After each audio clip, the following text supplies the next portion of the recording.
Football is back, and what a beautiful night for it on Nashville's West End. We are at Tommy Owens Stadium at Montgomery Bell Academy for the annual public school-private school rivalry matchup between the NBA Big Red and the Pearl-Cohn Firebirds to start our first Friday of the fall on the Tennessee Army National Guard's MyTV 30 Friday Night Rivals, presented by UA Local 572. My name is Max Hers, alongside former Clarksville, Vanderbilt, and XFL lineman Bruno Reagan. Bruno, first Friday of the season, nothing like it. Absolutely. We've already gotten a glimpse of some football, but it just hits a little bit different on Fridays, Max. And the first Friday gives us a great game to start the season. Let's take a look at our keys to the game for Pearl-Cohn and NBA tonight. First up for Pearl-Cohn, they want to pass the baton to their next generation of playmakers. Absolutely. And when you come up to this level, right, this is a big ask. Week one versus a program like NBA is such a powerhouse in the Nashville area. You just have to remember that you're playing football. You're out there, you're catching passes, running the ball, running people over, getting physical. It's going to be a great night tonight for these two teams. For NBA, a lot of people know their senior quarterback, Hugh Price.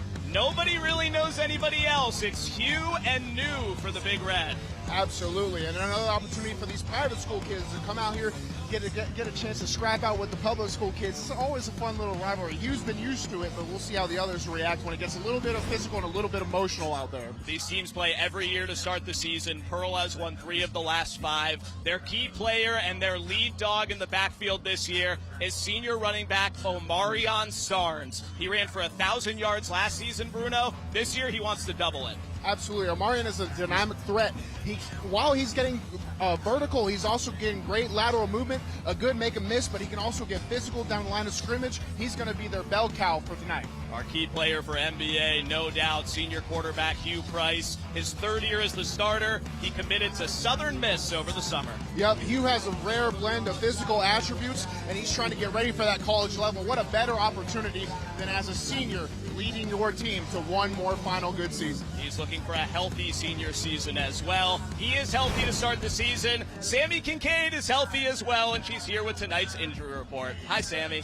Hi, Max. And for the Bart Durham injury report, let's start out on the Pearl-Cohn side of the ball. And out tonight will be defensive lineman Henry Bagley. He is out with a hamstring injury, but he should be able to return early on in the season. And switching over to the NBA side, they will have 2 players out tonight. Defensive lineman Porter Regal, he is out with a meniscus injury from camp, and he'll be able to return in about 2 weeks, as well as Owen Dayani. He is out with a cracked scapula, and he's expected to return in 2 weeks as well. That's your Bart Durham injury report. Whenever we come back from this break, we're going to have a whole lot more for you at kickoff, coin toss, so stick with us. We'll be right back.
Welcome back to the Tennessee Army National Guard's Friday Night Rivals, presented by Bart-Durham Injury Law here on MyTV 30.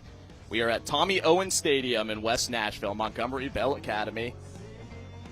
First game of the season for both these teams. Max Hers, along with former Vanderbilt, Clarksville High School, and XFL legend, offensive lineman Bruno Reagan, Sammy Kincaid down on the sidelines, our amazing crew for Game 2 of our Week 1 triple header here on MyTV 30.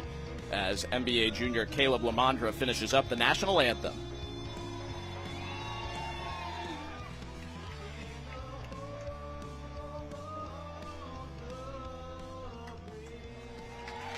Well done, Caleb. Well done, NBA. Well done, Nashville.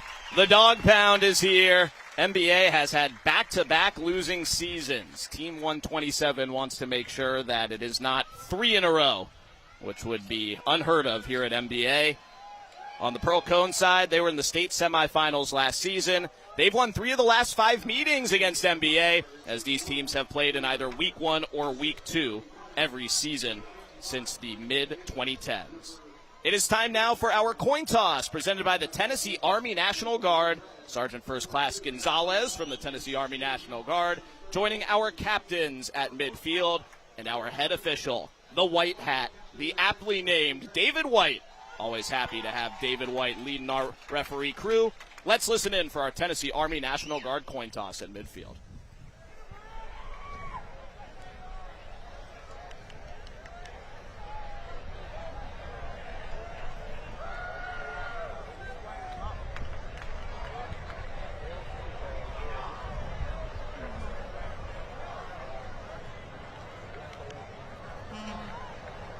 Pearl-Cohn has won the toss and will defer to the second half, says senior receiver LaDamian Hunter.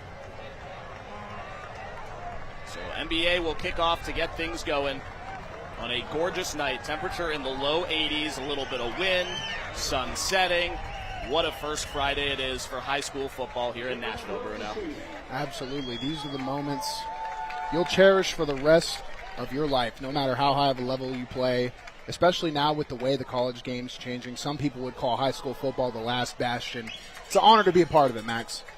Happy to be here. Happy to have you here for year 3 commentating high school football. I'm just here for this game, filling in for Lucas Panzica, who is with the Titans tonight. Some not great scheduling. Friday nights for high school football, not preseason football, people. Come on. NBA hopes there's going to be some angry Firebirds tonight. And Rex the Red Dog, the Big Red Dog, leads the Big Red back onto the field. And here come the Pearl-Cohn Firebirds from one zip code away, back at NBA. NBA won the rivalry meeting between these two teams a year ago yesterday, 20-18 on a last-second field goal. Pearl-Cohn beat NBA in 2023, 2021, and 2019. These teams have played every season since 2009, with the exception of 2020 when Metro had to change their schedule due to COVID. Those are the Pearl-Cohn Firebirds in the white uniforms, led by one of the winningest Metro coaches in history, Tony Brunetti, in his 19th season, trying to take Pearl-Cohn to his second state championship. Let's take a look at the series history between Pearl-Cohn and NBA. NBA won all the meetings from 2009 to 2018. Pearl has made it an even series since then. And what's interesting about NBA is they've fallen a little behind in this series in recent years. They've also had, the most recent losing series. But the expectation at a place like NBA is still so high. I expect to see 2 very good teams that'll make playoff runs play tonight. Great crowd on hand with some still filing in between these Nashville neighbors, Montgomery Bell Academy and the Pearl-Cohn Entertainment Magnet. The class of Metro Nashville private school football and the class of Metro Nashville public school football. Ready to go to get a big season with high hopes for both teams started. That is Rohan Cassie, the senior kicker for Pearl-Cohn. He will get the season started for both of these squads. Deep to receive for NBA, Warner Hart and Rhett Wilbur. This is the Greenway Kia kickoff. Coach Kia says every deal's a touchdown. Shop Greenway Kia in Hickory Hollow, Rivergate, or Franklin. GreenwayKiaNashville.com. High school football is back with a flag. It's week 1. The flag right around the kickoff spot.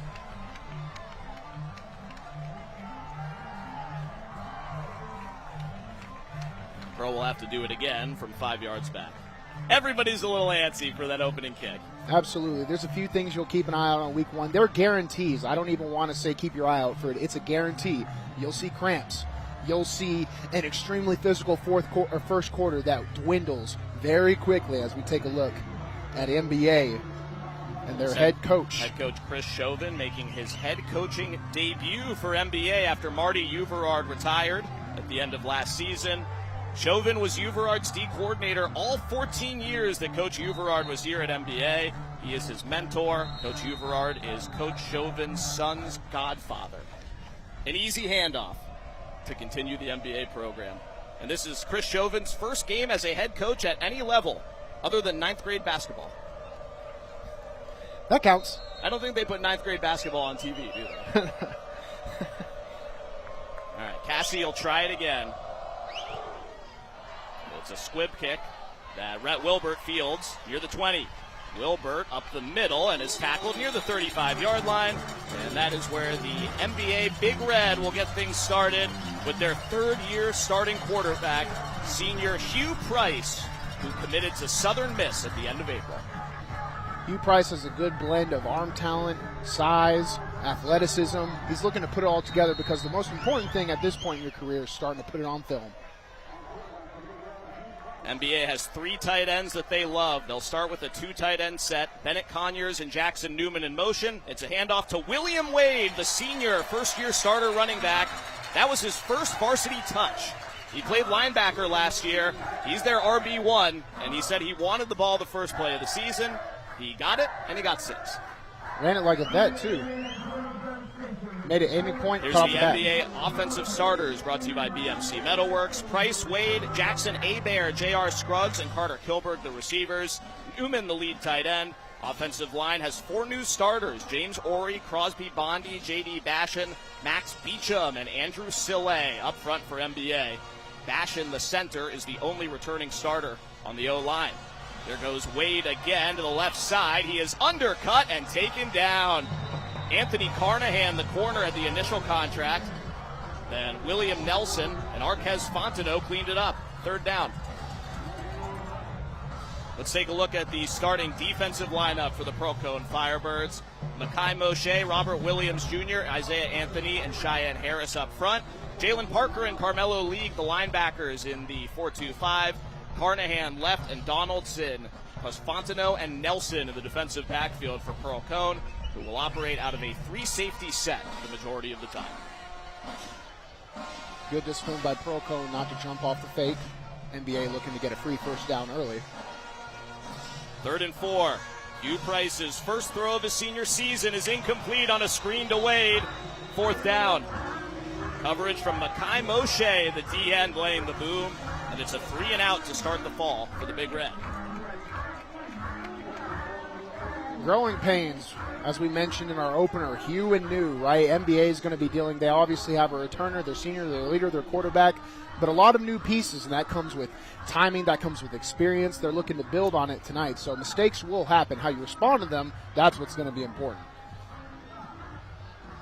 Ronit Chandra is the punter for NBA. He's also their field goal kicker, a senior.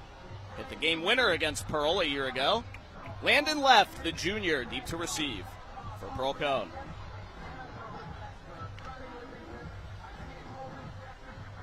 Had some trouble getting the ball spotted there. Back to the left hash after the incomplete pass. And Chandra ready to boot it away.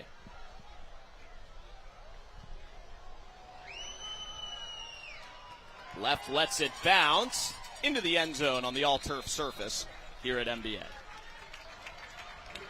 See, there was some hesitation there on, did I make the right decision letting that one go? Luckily enough, the ball takes a Pearl-Cohn bounce and better field position. Both these teams have returning starters at quarterback. L.J. Funk transferred from Brentwood High to Pearl-Cohn before last season. He is a second-year starter as a junior. Funk last season threw for over 2,000 yards as Pearl-Cohn made the state semifinals. 24 touchdowns and just 5 picks as a sophomore. Says he feels even more comfortable this year, especially reading defenses. The 6'2" junior running the show for Pearl-Cohn in the white uniforms as they start at their own 20 for their first snap of the season. Amarion Starnes in the backfield. It's a pass that's tipped and intercepted!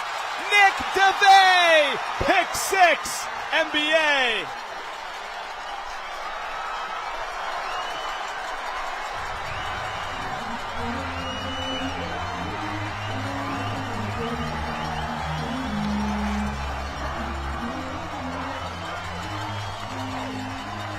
Nick DeVay, the senior safety, was one of NBA's best players in the summer and the fall. He's barely played any varsity football before right now, the first snap of his senior season. Gets up the field. Defensive football is a game of reaction, explosion, and violence. Getting up the field, getting into the quarterback's field of vision, hands in the air, that allows DeVay to get the interception and put the big red up early. Chandra hits the extra point. Charlie Verner on the hold. And Seth Peak, the snapper. NBA's first offensive possession of the season is a 3-and-out, but their first defensive play of the season is a pick 6. NBA 7, Pearl-Cohn nothing early on MyTV 30.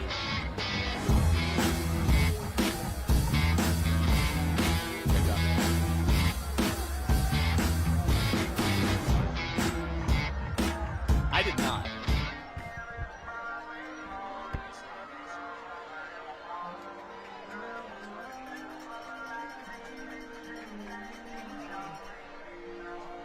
Nine.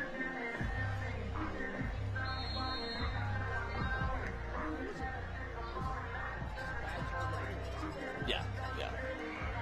That had to have been set, right? First set play.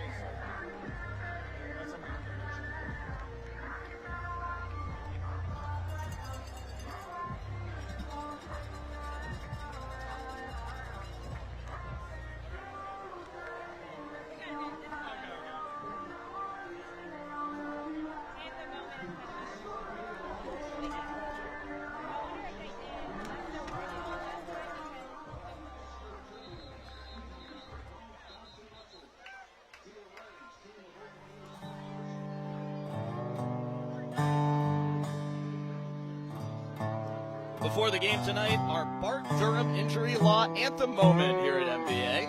You guys got to hear the final few notes of the anthem sung by NBA student junior Caleb Lamondre, who did a great job. There's Caleb. Everybody on their feet. Nice American night here, Bruno. Great to be back on the high school football field. That is tonight's Bart Durham injury law national anthem moment here at NBA. The Big Red have a 7-0 lead here on the Tennessee Army National Guards.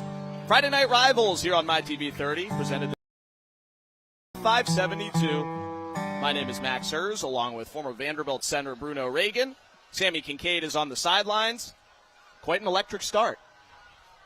Absolutely. NBA getting on the board first, and something that you would see would be a little unconventional. Another week one test that these teams are going to have to face is the emotional battle, the internal and the external. You start hitting other players, maybe start talking a little bit, you get a little up. Well, who's going to play more disciplined? Something bad happens. You go back to the sideline, talk to your buddies, your coaches. How are you going to react? These are the things that are going to determine early season success. NBA will kick it back to Pearl-Cohn after the pick 6. Drake Armstrong with the tip at the line. Nick DeVay with the INT. The Greenway Kia kickoff by Rhonda Chandra is no contest. Let's take a look at the Pearl-Cohn offensive starting lineup, brought to you by BMC Metalworks. LJ Funk, the quarterback. Amarion Starnes, the running back. Jalen Parker, the H-back, will do a ton of blocking for the Firebirds. LaDamian Hunter, Arquez Fontenot, who transferred from Brentwood Academy, and Zion Brown, the 3 primary receivers. Then the offensive line, Chester Burgess, Isaiah Anthony, Donovan Marshall, Romani Bradford, and Santana Peterson for the Pearl-Cohn Firebird offense, brought to you by BMC Metalworks, an industry leader in CNC machining and steel fabrication services, celebrating 50 years of excellence. All right, Bruno, we've done this before. First play was a pick six. See what Pearl comes back with here. Funk hands off. That's Landon left, and he's met and dropped in the backfield by Luke Kleiner. Kleiner filling in for their defensive captain, Porter Regal, who's out with an injury. And he gets a tackle on the second play of the season. Hugo Ward and Caleb Ball up front with Kleiner. Drake Armstrong, Jackson Lucas, and Jack Seitz, the linebackers. They'll go with 5 DBs. Luke Brock is the nickelback, Graham Geschke and Nnamdi Wosu, the corners. And then the safeties for MBA are Nick DeVay, who had the pick six, and another defensive captain, Jackson McGuffin. The NBA defensive starters brought to you by BMC Metalworks. That's a loss of 4. Left again in the backfield. Zion Brown in motion, a whistle, and the play clock hits 0. Not the start you want if you're Pearl-Cohn. All stemming back to that last series we had off the pick six.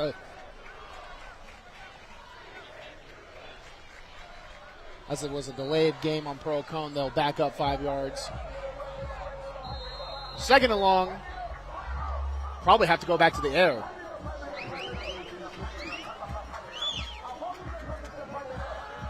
LJ Funk throws. Right side. Hunter dives and makes the catch. First catch of the season for LaDamian Hunter, their leading returning receiver. Had 24 catches for 450 yards and 5 touchdowns as a junior last year. Pearl-Cohn getting back on the ball quick, and that was a great job by Hunter. Trusting his route, getting low, away from the defender. Stuffed at the line again. 3rd and 2 going nowhere. NBA swarming up front. It was Kleiner again with tons of his friends. And Pearl for now is keeping the offense on the field. No, they'll pull them off. On 4th and 2 at their own 28. Pearl will punt. You can see some visible frustration from the Pearl offense wanting to go for it. But at this field position, and this early in the game, it is definitely the right call to get your special teams unit out there and get that punt off. LaDamian Hunter, who is their number 1 receiver, is also their punter, their kick returner, their holder, their scholar athlete, the point guard of the basketball team, a sprinter. And he plays a bad snap and boots it away, no problem. He can do it all. Graham Geschke lets it bounce. Now he's going to try and pick it up, or is he? Did he touch it? Let's see. Officials are going to talk. Did Graham Geschke touch that football? We're getting a conversation. It looks like they want to give it to Pearl-Cohn, but no official call yet. Landon left, ended up with it. Not going to be able to forward progressive if it is. It is Pearl-Cohn football. A major mistake by the senior corner and punt returner, Graham Geschke. Let's take another look. You see that one red jersey. At this point, you should be yelling. Everyone has a signal. Ours used to be pickle, pickle, pickle. Get away from the football. And I don't. Just bad decision making here early in week 1. The play goes until the whistle, not when you feel like it's over. Now, Pearl-Cohn wouldn't be able to forward progress that anyways, so nothing lost there on that end run you saw. As the offense comes back with better field position, flip the fields. Special teams. You saw the Pearl-Cohn offense a little frustrated. Sometimes you got to trust the pacing of football. Now they get the ball back. New NBA coach Chris Chauvin, not happy. Pearl back on the field. Their first snap in plus territory is a play. LJ Funk throws deep down the right sideline. It's short and knocked down. Great coverage by Nnamdi Wosu with safety help from DeVay, who had the pick six. Looking for LaDamian Hunter. It was probably better coverage by Hunter than anybody on that. The ball was thrown into double coverage, and Hunter actually had to come and knock it down. You like Pearl taking a shot there? Absolutely. Go big, go home, especially on 1st and long, 2nd and long, those where people assume it's going to be a rush. I love a good play action pump fake. We have not yet seen Amarion Starnes get the football, and he's still not on the field here. Our number 1 running back. It's Landon left, the junior, getting another touch. His first positive gain of the game is a pickup of 3, making it 3rd and 7.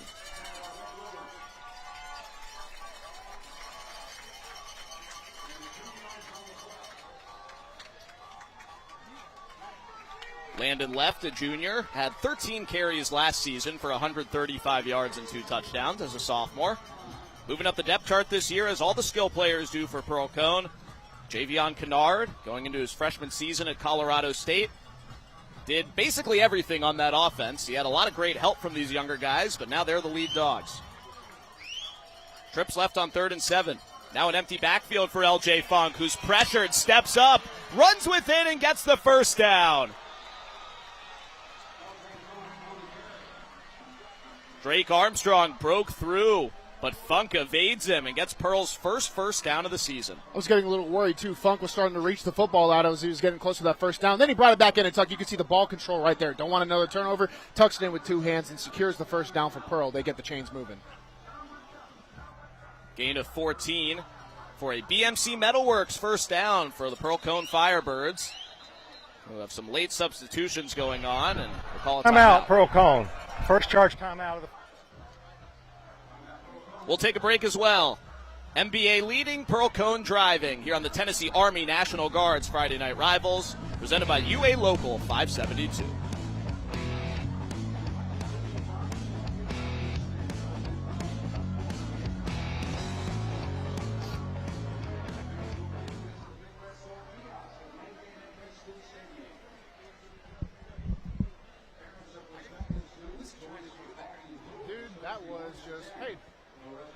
I've been around kids for a while. That was just dumb. Sometimes just do something dumb.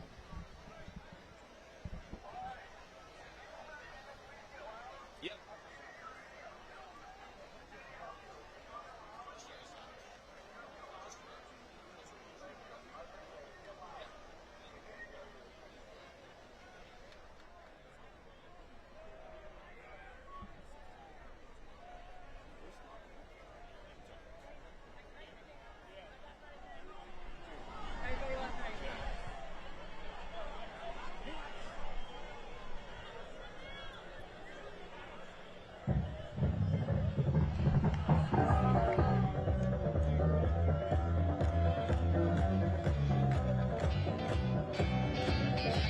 Welcome back to NBA, where they currently lead 7-0 over Pearl-Cohn, and I am joined by Sergeant First Class Raymond Gonzalez. And thank you so much for joining me, and thank you so much for your service. Thank you, I appreciate it. And can you tell me, how is the Tennessee Army National Guard different from other military branches?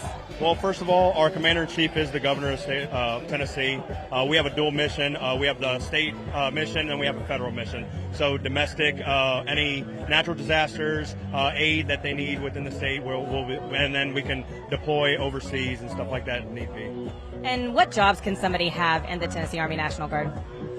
Anything pathway-wise, medical field, engineering, logistics, any pathway that the civilian aspect that a person's looking at wanting to do, it can enhance that as well. And we have a lot of 150 different positions that anybody can try to do within the National Guard. That is a ton of different positions, and everyone talks about the benefits of being in the military, but what benefits are specific to the Tennessee Army National Guard? One of our biggest benefit is the Tennessee Strong Act, and that covers $14,500 for people that are trying to continue and go to the university and continue college and further their education. That's fantastic that they offer that. And again, thank you so much for your service, and thank you for joining me down here. And thank you to the Tennessee Army National Guard for being a sponsor of Friday Night Rivals. Guys, back to you. Thank you, Sammy. Thank you, Sergeant First Class Gonzalez.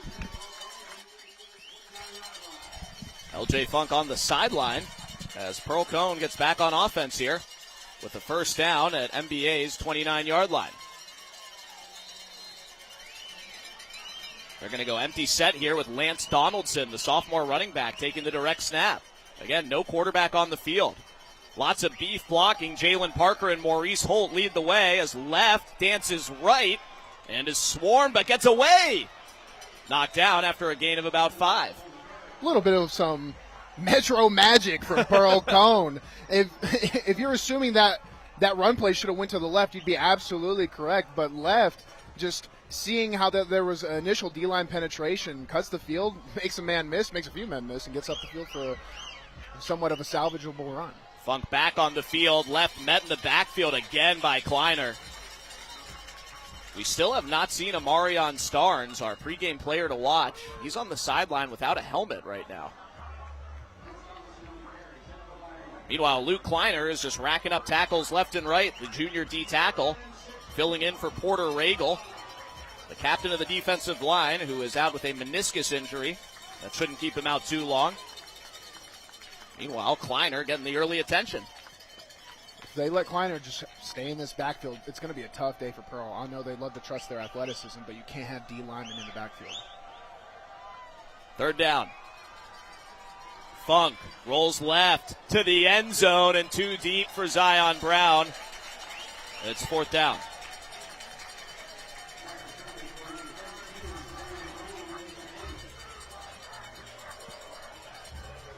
Pearl brings out the field goal team.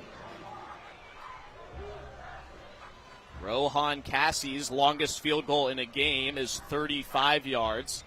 He was hitting from 45 in practice this week, but was having the most difficulty from this right hash.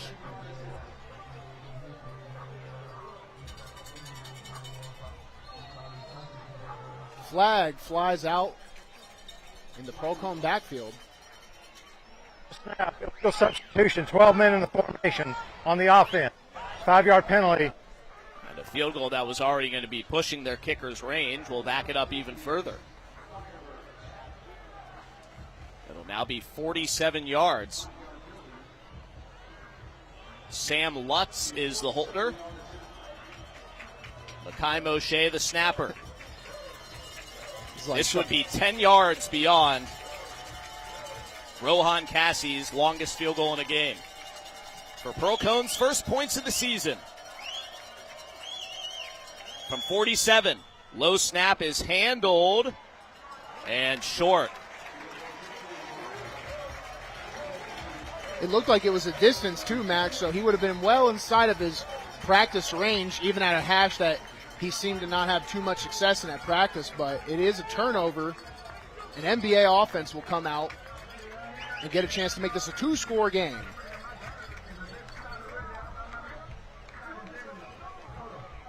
Been a long time since we've seen the NBA offense on the field. They went 3 and out to start the season and got a pick 6 on defense, muffed a punt return, and Hugh Price still may not have sweat his first beat of sweat this fall of his senior season. The 6'6" senior quarterback committed to Southern Miss for college football. Comes out in the wishbone in the backfield. Carter Kilberg, a receiver to his left. And now they'll flex out of it. Jackson Newman, the tight end, joined by Bennett Conyers. William Wade in the backfield. Price to throw. It's a screen set up well to Wade. Has one man to get around. He does. And picks up about 6.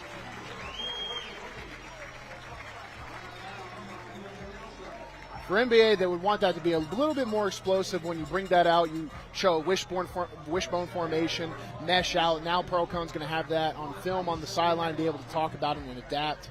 And it was really only 2 Pearl-Cohn players between them and the big red end zone. NBA is going to have to rack up a few first downs here, stay on the field, and give their defense a rest. Hand off to Wade. He gets the first down and more.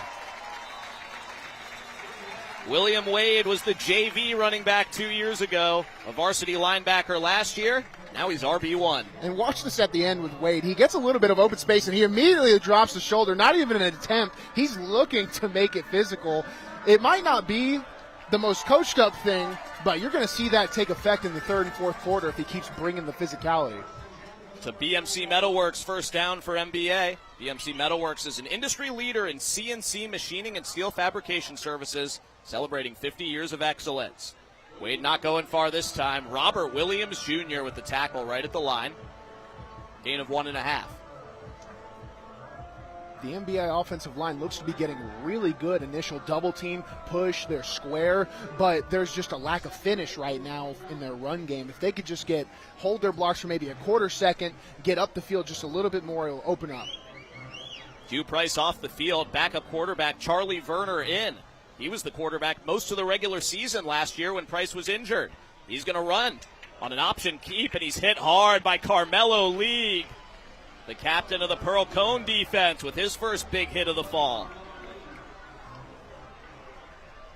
Take a look at number 11 on your screen. He actually is on the front side C gap, and the moment that NBA cuts it to the backside, he cuts it even faster. He is fighting to the leverage, too. He's going to the outside shoulder. He's not chasing a man, he's chasing the field. Very great play for Pearl-Cohn on defense by Lee. Their leading tackler last year as a junior. Poised to do the same again as a senior. 3rd and 7 for NBA in the first quarter of high school football season. Hugh Price ready to throw. Zips it out to Bennett Conyers, who makes the catch near the sticks, and he's got it. Bennett Conyers' first varsity catch is a big first down. That 7-yard pass, technically it would be a 40-yard pass from the opposite hash for NBA there. You saw the ball and Pearl-Cohn defenders coming down to lay the boom on the flat. And NBA able to sneak that first down across the midfield. Needed 7, got 9. The sophomore Bennett Conyers, a 6'2", 200-pound, 15-year-old. Bright future. Wade, another handoff. Stays low. Picks up 5 on first down.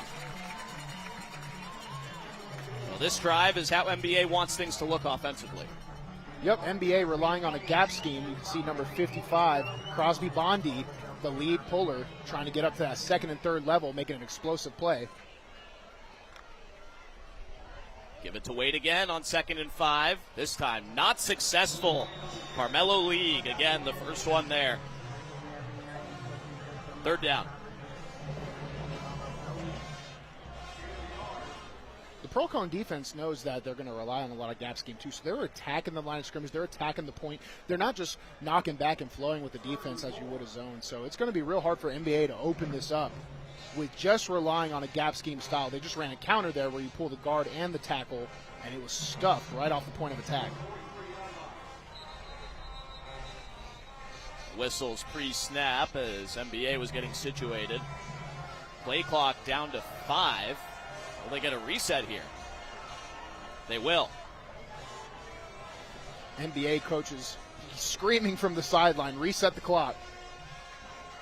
3rd and 5 for Hugh Price. Passes caught by J.R. Scruggs, but going nowhere. 4th down. That's Cheyenne Harris, Chester Burgess up front.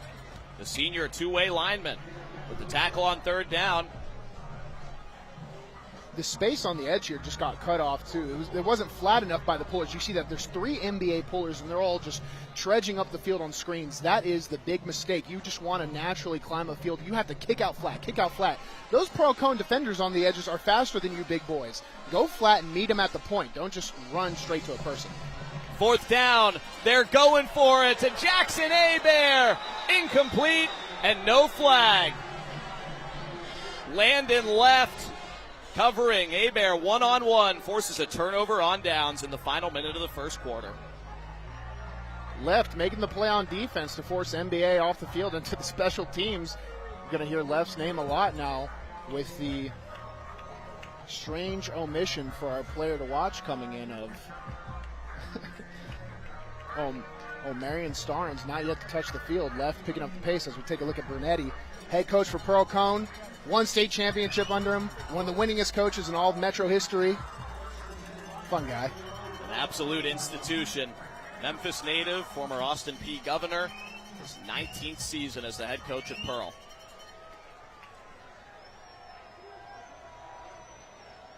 Pearl is excited to host the rematch of this game next year. Over in the 3-7-2-0-8. Pass is caught to start the drive by LaDamian Hunter. Solid gain on first down. An efficient one. Not every pass has to be a big hit, and especially in these early games too. If you can control time of possession as an offensive football team, the 3rd and 4th quarters, I promise you're going to see guys go down with cramps today. It's just a natural part of football when you're out there in week 1, expending, playing a little harder, running a little more. That physicality and staying on the field as an offense, making the defense get more and more reps, it's going to pay off in the end game, especially for Pearl-Cohn, who has a little bit of a smaller team in depth. 5 wide on 2nd down near midfield. LJ Funk's throw a little hot for his receiver left. Those guys have been best friends since they were little, but couldn't connect there. Third down on what could be the final play of this first quarter. NBA got a pick 6 on their first defensive snap of the season by Nick DeVay. That's our only scoring here in quarter number 1. As the sun sets here at Tommy Owens Stadium.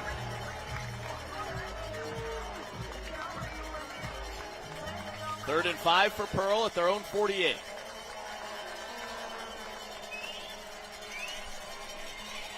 Fung runs, throws, caught. No, incomplete. But Damian Hunter disagrees. But the official came in from behind him and says incomplete, fourth down. It would have to be the ball hitting the ground. It looked like Hunter was in with both feet.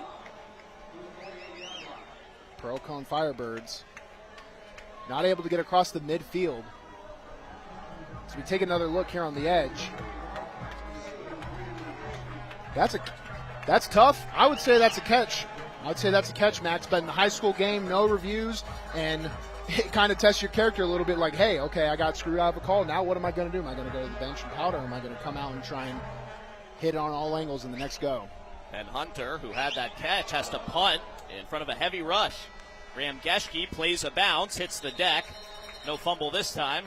And that's the final play of the first quarter.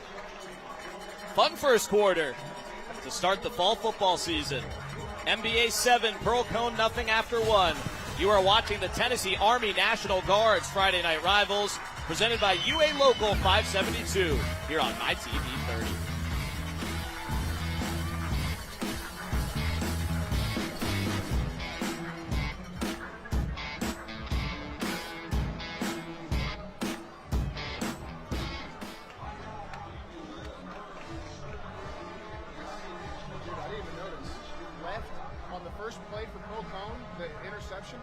Left ran into Fung. Yeah, right. Yeah, it was up there. I didn't even notice that.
Welcome back to the Tennessee Army National Guards. MyTV 30 Friday Night Rivals, presented by UA Local 572.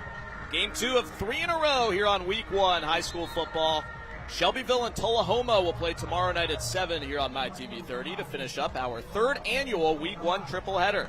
My name is Max Hers, along with former Vanderbilt, Clarksville High School, and XFL offensive lineman Bruno Reagan. Sammy Kincaid is down on the field. NBA with the football, starting a new drive to start the second quarter, leading 7-0 over Pearl-Cohn. NBA in the red, Pearl-Cohn in the white. Hugh Price, the senior quarterback, is sacked. Held on to the football, and Mekhi Moshe made him pay. Take a look. Mekhi Moshe goes up and is still going forward, keeping his eyes on the quarterback's eyes, hands in the pocket, and then he makes contact. He can hit him with the chest bump right there. Chest bump me, bro. Most interesting stack of week 1 so far. That's for sure. It is a loss of 11. Second down and 21 for NBA. Their touchdown was a pick 6. The offensive rhythm has not been perfect for either side, though each team has had one sustained drive. Price to throw, looking for Joyner. Incomplete. Nix Joyner, the sophomore speedster, appearing in the first half of his varsity tenure. Price is trying to lead his receivers into their yards after the catch, their yaks. But they're a little open. They're getting good spacing. I think he could put on the chest just a little bit more so that way that they can stay on the field. But a tall task when you're staring down the barrel of 2 and plus 20, now third down. Third down, and they got to get to McCabe Pub, which is going to be tough because it's been gone for 2 years, and I miss it every day. Price steps up, surveys his options, passes tipped and incomplete. William Nelson, a.k.a. Willie Nelson, with the PBU, fourth down.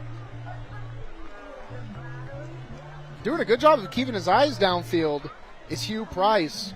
But another tip ball in about the same location, that's a cursed part of the football field. I'm a superstitious coach. I wouldn't pass it right there. But good job by Willie Nelson, a true Nashville legend, and plays football at Pearl-Cohn. We could do an all-name team just from this game alone. We got some great ones out there. NBA to punt. Rana Chandra, who's hoping to kick at the D3 level next year. Probably as a place kicker, but his punting's solid too. Landed left the returner. Bad bounce for NBA, and that is down. That's a dead ball. Pearl will start in plus territory at the NBA 44-yard line.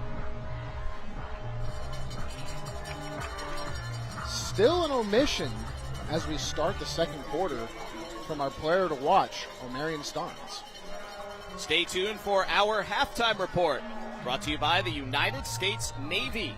Coming up with Sammy Kincaid, we will hear from principals for both teams, see our favorite plays, including some great Nashville plays from last season's Friday Night Rivals games across the country, and more.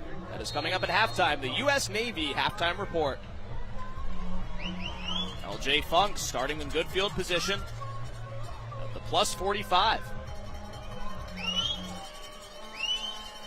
Pearl trying to break the shutout. It's a handoff to Lance Donaldson, who gets shifty. Picks up 3. And again, Bruno, still no Omarion Starnes. I'd have to imagine at this point there's a chance maybe that he comes out after halftime. You know, it could be one of those things. I don't want to make assumptions on air, but if we're not seeing him right now, we might not see him for the night. So Lance Donaldson, the sophomore running back, going to be one of the rotating backs, especially with left, pulling duty on that secondary. And Starnes is dressed out. He practiced this week. From what we can tell, it does not appear to be an injury absence. The man who rushed for over 1,000 yards last season as a junior. Screen pass left to Maurice Holt Jr., the big tight end, rumbles for a first down.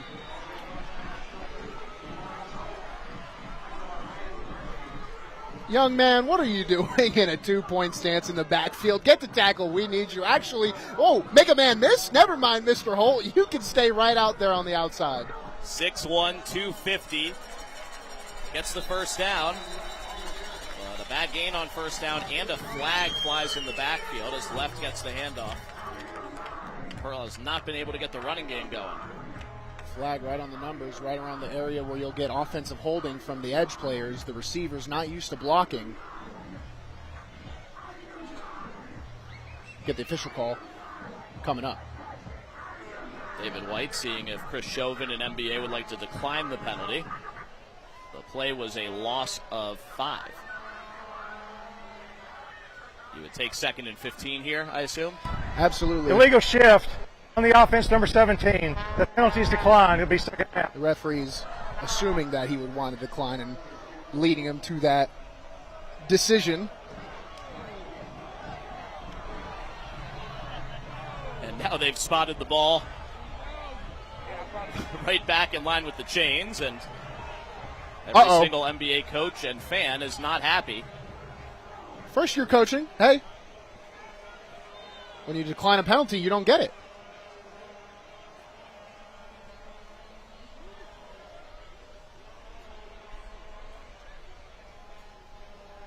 Chris Chauvin, the Father Ryan alum, the defensive coordinator here at NBA the previous 14 seasons under Marty Uverard, who retired at the end of last year. We are told Coach U is in the building today. He's moved back to the farm in East Tennessee, but here to support his boys in their first game without him since 2010. And they're going to spot this ball at the original line of scrimmage, so 2nd down and 10, even though the play was a big loss. Zion Brown, the motion man. Funk rolls right, pressured, stays up, lost the football, and Pearl-Cohn falls on it. Ramani Bradford, the right guard, saves the turnover. Loss of 7. A great job. You can see number 53 here as the NBA Big Red get into the backfield, a half sack for each. One of them being Caleb Ball, number 50, the senior defensive tackle in there to force it, but a great job by Ramani Bradford to play through the whistle. That's something they'll always tell you about offensive line. Run down the field and go pick up your quarterback. If you do those two things, sometimes the football will come out to you, and that's coming from a guy with a 4-yard rush in the SEC as a 320-pounder. Chardarius Trammell in the backfield next to Funk on 3rd and 17. Funk going to run for it, and he doesn't get far. Jack Seitz grabs him by the ankles. Gain of just 3. 4th and 14. Funk did a good job of stepping up, and as he was stepping up, he saw that daylight, and that daylight kind of tranced him. He needs to know the down and distance just a little bit more, because that's one that you're going to have to air out either way. Take another look. It's pretty good protection here by Pearl-Cohn. Tackle's coming off the edge, and Funk still a solid 14 to 15 yards away from the first down off of that scramble. So Pearl will punt out of field goal range. LaDamian Hunter has some time to boot it this time. Let's see if the coffin corner lands. It hit an NBA player, but bounced out of bounds. Nearly happened a second time. I'm on the edge of my seat for every single play we have today, Max, and not for the typical reasons you would watch a football game. It's week 1. NBA's got a pick 6 for a 7-0 lead over Pearl-Cohn. We'll be back after this on the Tennessee Army National Guard's Friday Night Rivals, presented by UA Local 572.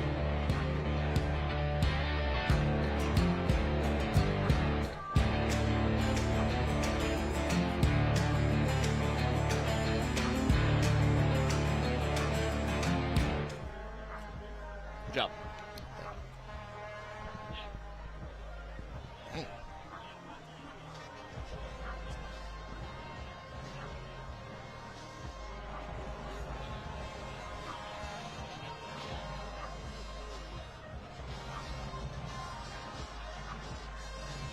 What's up, Brian?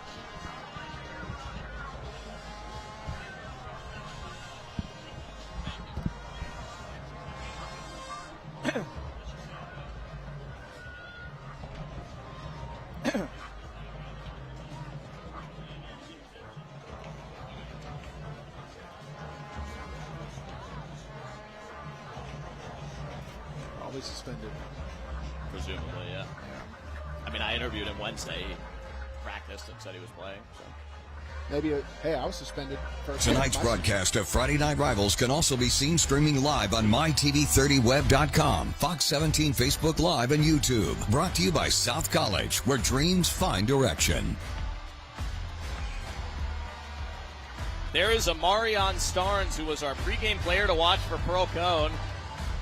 The only thing we've been able to watch him do so far is that, in the gray do-rag on the sideline. No helmet, dressed out, but no lid. And we have not yet seen Starnes on the field. He practiced this week and had plans on playing. Went almost as far to guarantee a running clock win. And yet we have not seen him. So we'll see if we see Amarion later on tonight. For now, NBA has the football after a good punt by Pearl. Starting at their own 9, leading 7-0 in the second quarter on opening night. William Wade gets the handoff, keeps the legs churning, and picks up 2 or 3. Wade, part of the NBA state champion lacrosse team, has college lacrosse aspirations. He's being recruited by the Virginia Military Institute for Lacrosse and has football interest from the Air Force Academy, Yale, Colgate, and Tufts.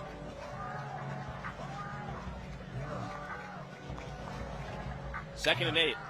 He rushes like he's playing lacrosse. He has a lacrosse rushing to him. Little cradle action. Yeah. TSSAA sanctioned lacrosse last school year for the first time. NBA won their class. Nothing doing this time. Pearl swarming. That's Jalen Parker with a tackle right at the line. Parker calls himself the running back assassin. We just saw why. I love these kids. I love a good team with a good personality. This is a sport, we play it, it's fun. We also had number 33, Robert Williams Jr. there at the end unblocked. Tony Brunetti sending in the next play. Sure that wasn't a Nintendo 3DS? 3rd and 8 for Hugh Price and NBA. Screen to Wade. To the outside, and he's stopped short. Lance Donaldson, a nice form tackle. Anthony Carnahan came in late to help. 4th down.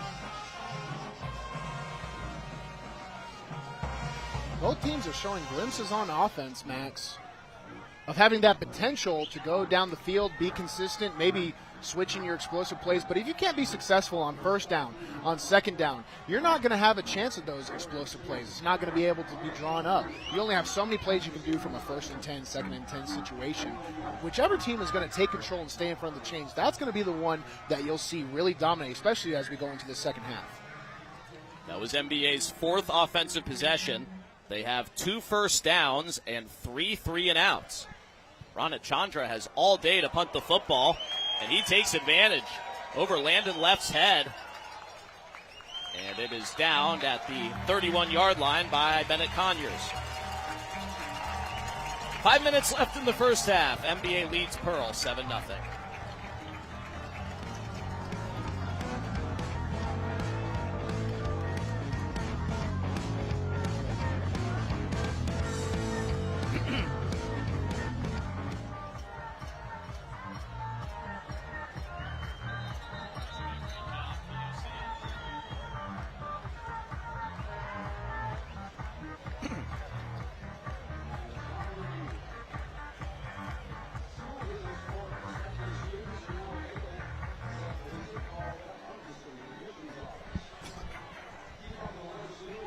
Man, it is such a beautiful night. Wow. Anybody listening on YouTube stream, hello. I'm doing Reagan. I actually think my cousins are watching, so they might be able to hear me. Yes, sir. Hi, Miles. Hi, Phoebe.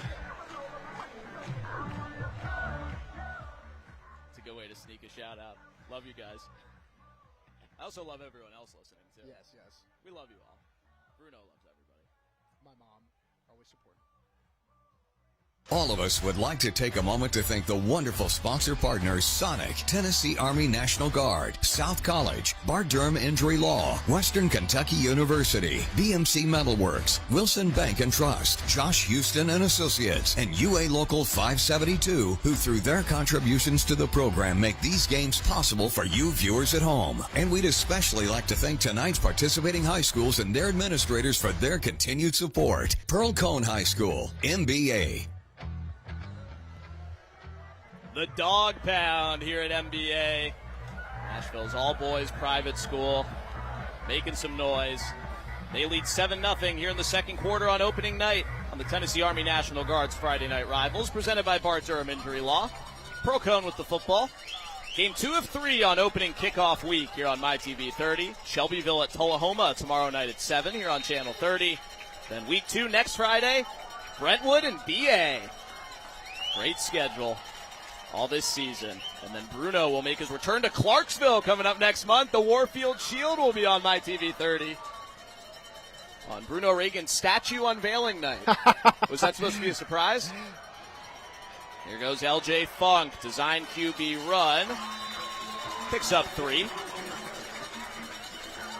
Neither team has scored an offensive point yet. What are you seeing from the Pearl-Cohn offense? It's a mix of Funk doing a little too much on certain possessions, and then coming off, it looks like a team that is missing, Max, a key piece of their offense that they don't know how to operate with. I don't want to address the elephant in the room, but they just lack production. Now they're kind of looking for that spark. Once they find it, I assume they'll keep nailing on it, whether it's a play or a personnel. Hand off to Chardarius Trammell. First varsity touch for the sophomore running back. It's a gain of 2. Trammell is their 4th string running back. We've seen 3 running backs.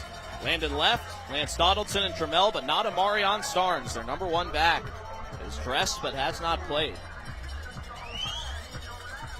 3rd down and 5 for the Pearl-Cohn Firebirds.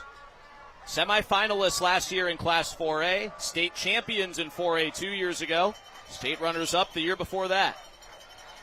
Funk throws a screen pass, and Zion Brown drops it. Was well covered anyway by Nick DeVay, who had the pick 6 and the only scoring of the evening. 3 and out for Pearl. It worries me a bit that we're seeing we're seeing consistent sloppiness from both teams right now, especially on the offensive side of the football, because when you get to the second half of game 1, it tends to get even more sloppier. So you might have the privilege of watching a wacky finish if both offenses can produce, because the special teams and defenses will take advantage.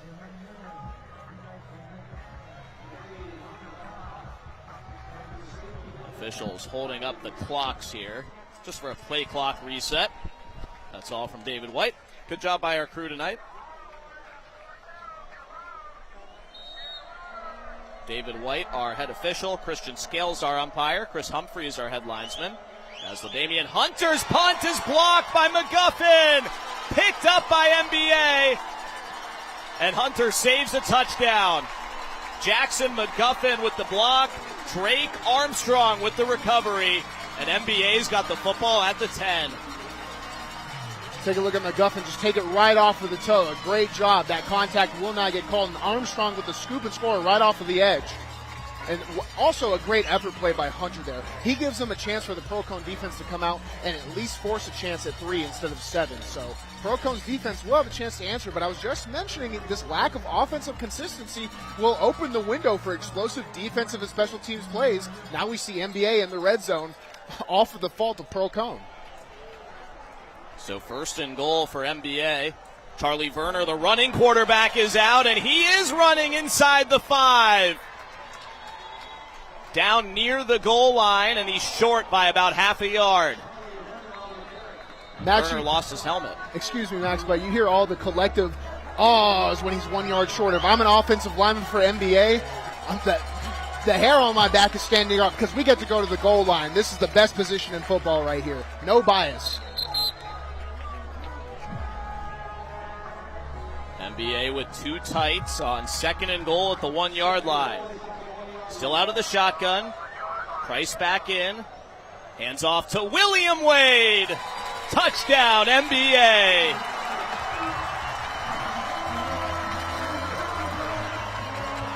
That's a South College touchdown. South College is where dreams find direction.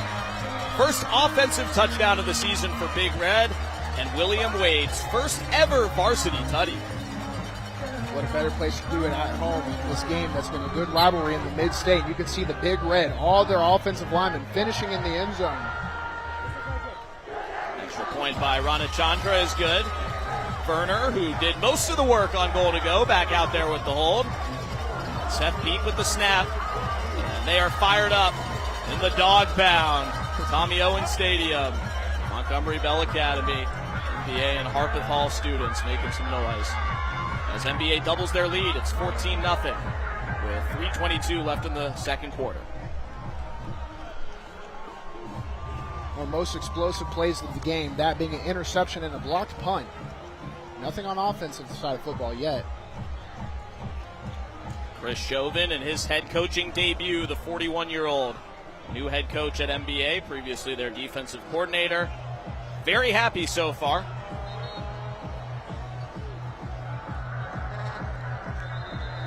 NBA coming off back-to-back losing seasons, an extreme rarity in their school's history. They were just 4-8 last year, lost to Edgeworth in the second round of the playoffs. Starting quarterback Hugh Price broke his collarbone a year ago tomorrow against Pearl-Cohn and missed most of the season, returned for the playoffs. They beat Briarcrest in the first round 21-20, but lost to Edgeworth in the second round.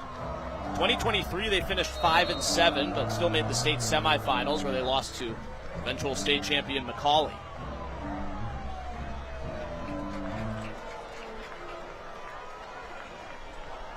This annual game, a great place to see where they stand, Coach Chauvin said. And with so many new starters this year, he said their goal was try to play better than they look on paper. Well, they've got a lead. The Greenway Kia kickoff fielded near the 5 by Landon Left, who's got room down the right sideline, but there is a late flag. The flag falls at the 25 as Left is pushed out near the 45. Here's head official David White. Turn. Will be officially holding on Pearl-Cohn with the explosive return. The flag went down at the 25. It looked like the holding was right about at the 10, though. The initial block, a right hand around the hip of an NBA player. That brings them back and all the way down to the 15. Stay tuned. Later in the game, we will select the UA Local 572 player of the game. UA Local 572 is the premier trainer of workers in all aspects of the piping, plumbing, welding, and HVAC industries. Very happy to have UA Local 572 back with us once again, and this year as a title sponsor of MyTV30 Friday Night Rivals. LJ Funk and Pearl-Cohn will start at their own 15-yard line, leading 14-0 with 2:46 left in the first half. Pearl-Cohn trailing 14-0. Handoff, and the best run play of the night for Pearl-Cohn belongs to Lance Donaldson. Gain of 11, and it's good for a Bart Durham injury law first down. Pearl-Cohn used to running that tighter on the offense as they hurry up to the football, but Donaldson actually had his hands on his lead pullers. If he had some room, he might have been able to make that even more explosive, Max. A Bart Durham injury law first down brings them to their own 26-yard line as the clock ticks under 2:30. NBA on defense, leading Pearl-Cohn 14-0. Play clock's at 10. As LJ Funk takes the snap, another handoff to Donaldson, who again has a good gain on first down. He leaps a man, gets pushed into the NBA sideline. It's a gain of 4.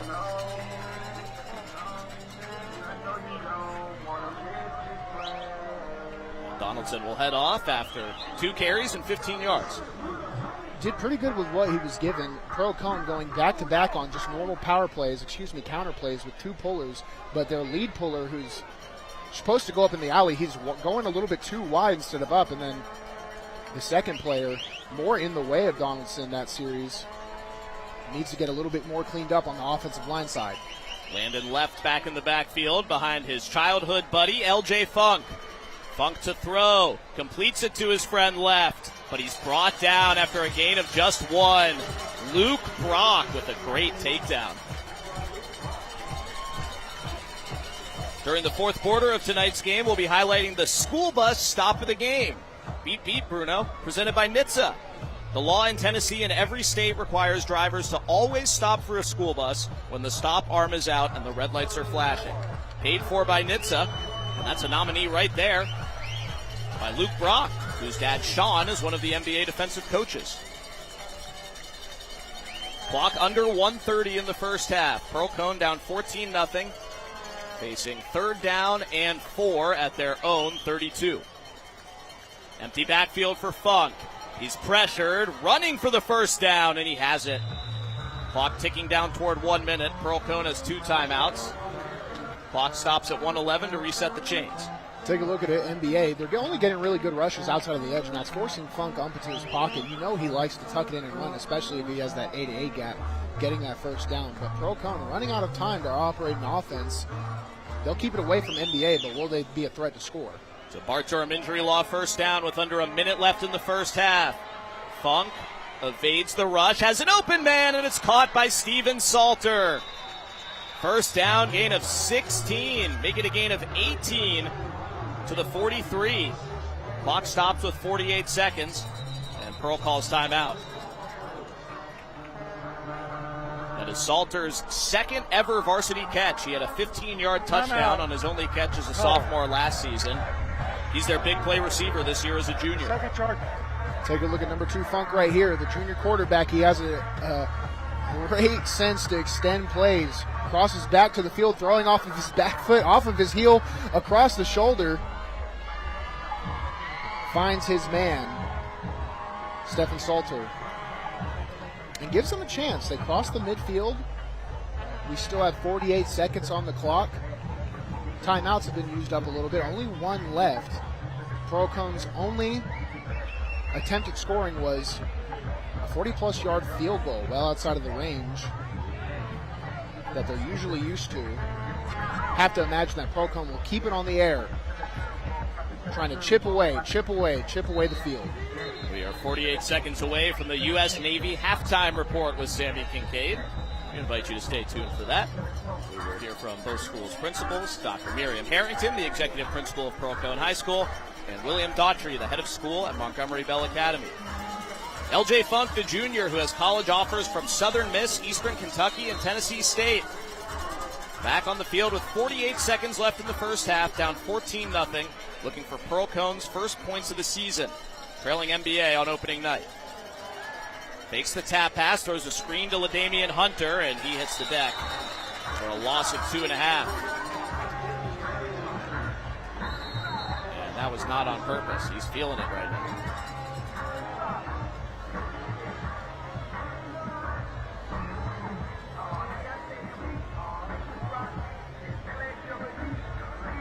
Doesn't look to be normal cramp, so it looked like it was a plant a little bit on the knee. Not going to assume too much, but Hunter in obvious pain as we take a look here. Yep, the plant right there as he goes down without contact. That's going to be a knee injury. I've seen a lot of, not to assume too much, but potentially a ligament. Man, you hate to see that. Especially for such a great young man. LaDamian Hunter, helped to his feet by both teams' athletic trainers, members of his coaching staff. The do-it-all number 1 receiver. It's also their punter, their kick returner, their scholar athlete, the point guard on the basketball team, a track sprinter, a 5'7" warrior. In tears as he is carried off the field, the first game of his senior season.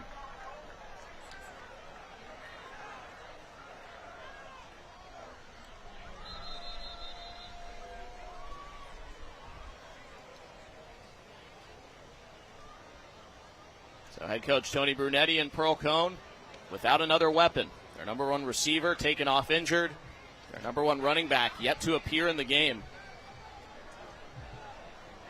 We also have not seen a potential two-way star in Arquez Fontenot appear on offense. The Brentwood Academy transfer. So Coach Bruno looking for options for Pearl-Cohn here. 36 seconds on the clock. The clock will run before 2nd and 13 after the injury for Pearl, down 14-0. Final 30 seconds of the first half. 4-man rush. Funk throws a screen to Landon left that is caught, headed toward the left sideline, and he gets there to stop the clock with 17 seconds left at the 38-yard line. It'll be 3rd down and 6. At this point, you have one opportunity to maybe cover a little bit more ground, but the end goal remains the same. I'd have to assume that Pearl-Cohn will take a shot at the end zone, maybe even take 2. Go ahead and use this extra down for it.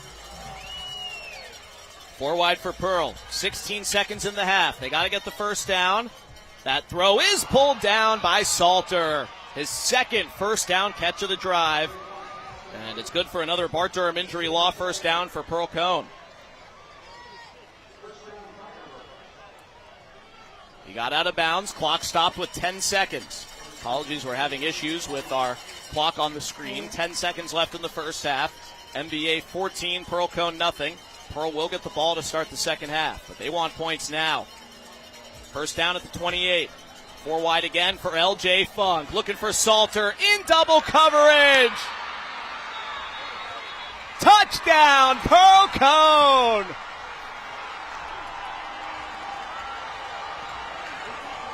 Classic wrestling match there at the end. I'm going to love to see this replay, Max. It is called a South College touchdown. South College, where dreams find direction. What a drive for Salter. Salter being the man to step up. You take a look, the throw from Funk. I knew they had 2 opportunities to go to the end zone right here, and it looks like it's more of a possession from NBA initially, but Salter wrestling with the football. To me, that's a missed call, Max. It looked like it was an interception NBA, but the referees on the field call it for Pearl-Cohn. That is a touchdown. Salter went to the ground with sophomore safety Henry Perry, and Perry came away with the football, but it's a touchdown, and Pearl-Cohn's first touchdown of the season. Rohan Cassie hits the extra point, and it's NBA 14, Pearl-Cohn 7 with 2 seconds left in the first half. Been looking for a spark for Pearl-Cohn and their offense as we get another look at the play. Salter, number 17, coming down with it. We have the initial. He gets both of his hands on it, but watch right here. It looks like it is wrestled away entirely on the way to the ground right there by the big red in the secondary in double coverage, mainly Luke Brock. But the referees, they give it to Pearl-Cohn, and we got a football game. 14-7 with 2 seconds left in the second quarter. How about Steven Salter on that drive? He had not had a catch before then. 3 catches for 56 yards, 2 first downs, and a touchdown. That's what you got to love about week 1, and especially a team with an all-new cast. That was our key coming in. Who's going to step up and replace all the production that we've lost for Pearl-Cohn? Salter says, hey, I'll do it. Well, if LaDamian Hunter's not there, Salter's going to be their number 1 receiver. Dead ball, unsportsmanlike conduct on NBA number 6. Just unsportsmanlike conduct foul of the game. The sideline warning against NBA.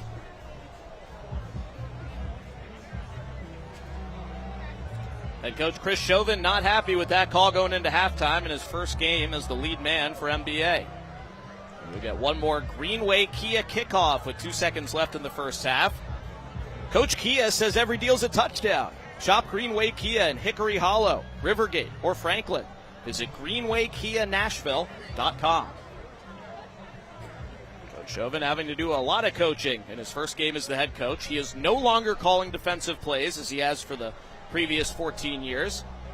He promoted his defensive line coach Dale Dunlap to be the new D coordinator and hired Daniel Childs away from Nolensville High School to be the OC. And with the penalty yardage, I misspoke, not a sideline warning, and unsportsmanlike against NBA. Pearl will get to kick off from the right side of midfield. This will probably not mean much with 2 seconds left, but it helps put this half to bed, if nothing else. I'd imagine Pearl will still, even with the extra yardage, not kick it out the back of the end zone for an offensive play. Muff it, make them recover and use up those seconds, and maybe even just down it right off the rip. NBA 14, Pearl-Cohn 7. 2 seconds left in the first half for our Greenway Kia kickoff. Cassie does kick it short. Rhett Wilbert, the track runner, a chance to run this run back. And the first half is over. What you would expect from the first half of the season. Not the cleanest football, some big moments. And NBA has a 14-7 lead over Pearl-Cohn. And Pearl-Cohn will receive to begin the second half. NBA broke the ice on a pick 6, went up 14-0, now 14-7. Let's go down to Sammy Kincaid, who is in the Josh Houston and Associates Coach's Corner with NBA head coach Chris Chauvin.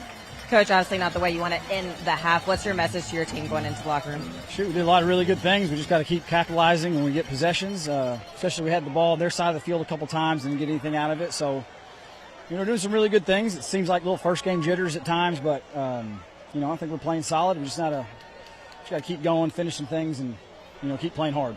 And defensively, though, you've been playing really strong, getting them in a lot of 3-and-outs. What can you say about your defense and what they need to do to continue that in the second half? Shoot, just like moments like that last play, you got to punch it out. You got to finish plays. They're dangerous on offense, so you got to make sure you're on the whole time. You got to read your keys. You got to get there in a hurry. You got to be physical. Well, good luck in the second half, Coach. Thank you. Thank you, Sammy. Thank you, Coach Chauvin. That is the Josh Houston and Associates Coach's Corner, a one-source Scholastic product experience. Halftime of Week 1 here at MBA. The home-standing Big Red lead Pearl-Cohn 14-7. The United States Navy halftime report is coming up next. MBA leads here on MyTV 30.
You're watching the United States Navy Halftime Report. The United States Navy, forged by the sea.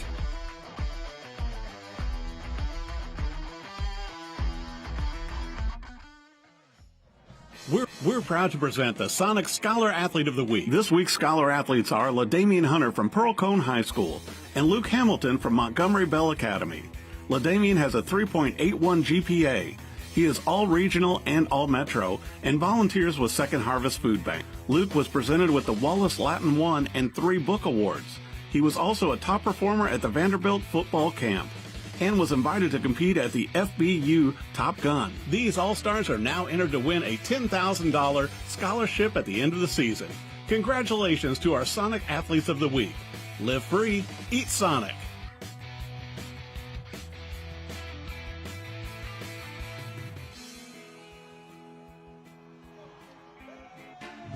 This week's Friday Night Rivals Educator Spotlight is presented by Western Kentucky University. Climb higher at Western Kentucky University.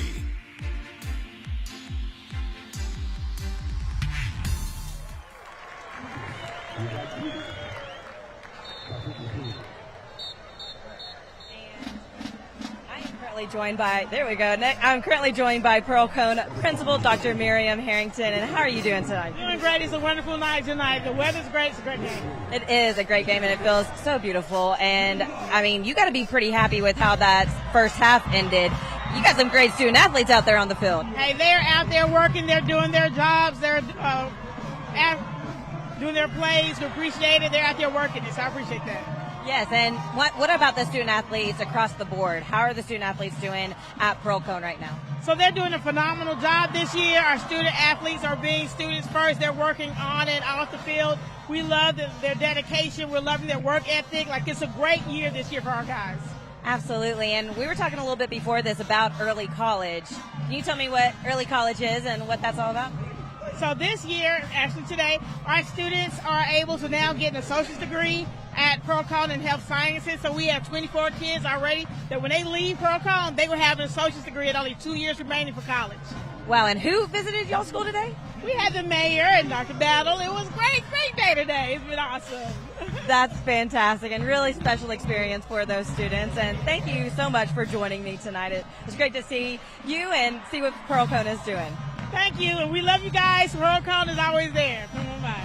Awesome. Well, thank you so much to Western Kentucky for this Educator Spotlight. Whenever we come back from this break, we'll have highlight stats, a whole lot more for you, so stick with us. We'll be right back. This week's Friday Night Rivals Educator Spotlight is presented by Western Kentucky University. Climb higher at Western Kentucky University.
You're watching the United States Navy Halftime Report. The United States Navy, forged by the sea.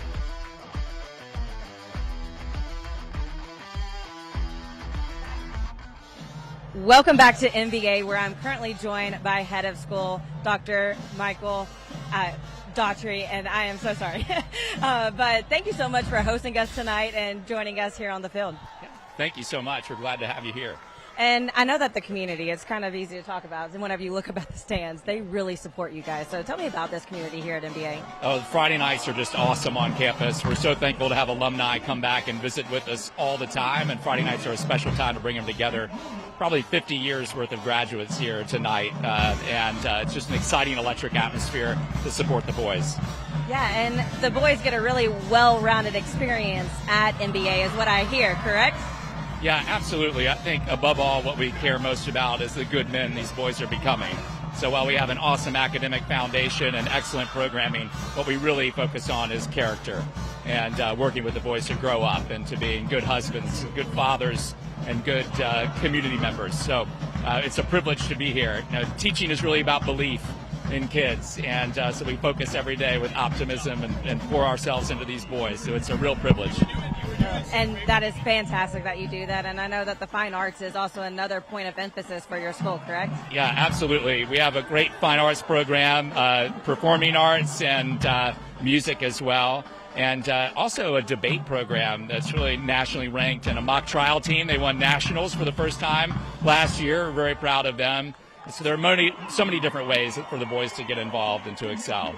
That's fantastic, and congratulations to them on that and to the school for that. That's huge. It is. It was a great accomplishment. Well, thank you again so much for hosting us tonight, and thank you for joining me here at halftime. And thank you to Western Kentucky for this education spotlight. And whenever we come back from break, we'll have highlight stats, a whole lot more. Stick with us. We'll be right back.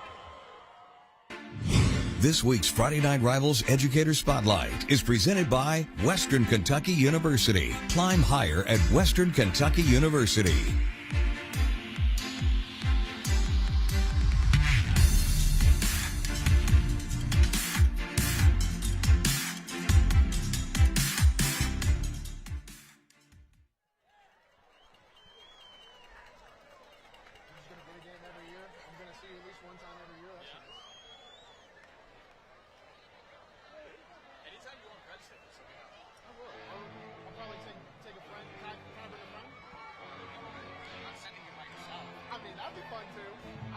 places by myself.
What?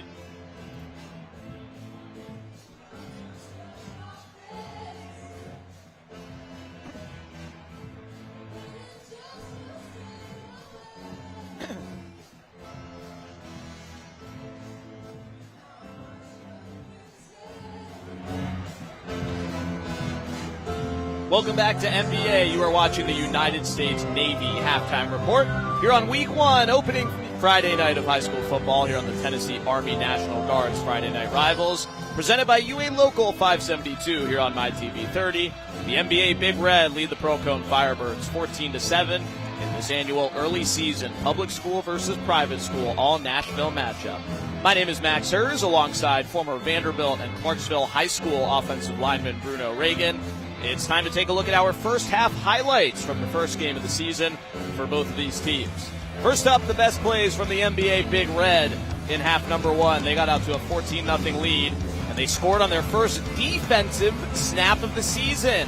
Tipped by Drake Armstrong, picked and returned to the house by Nick DeVay, make it 7-0 NBA in the early minutes of the ball game.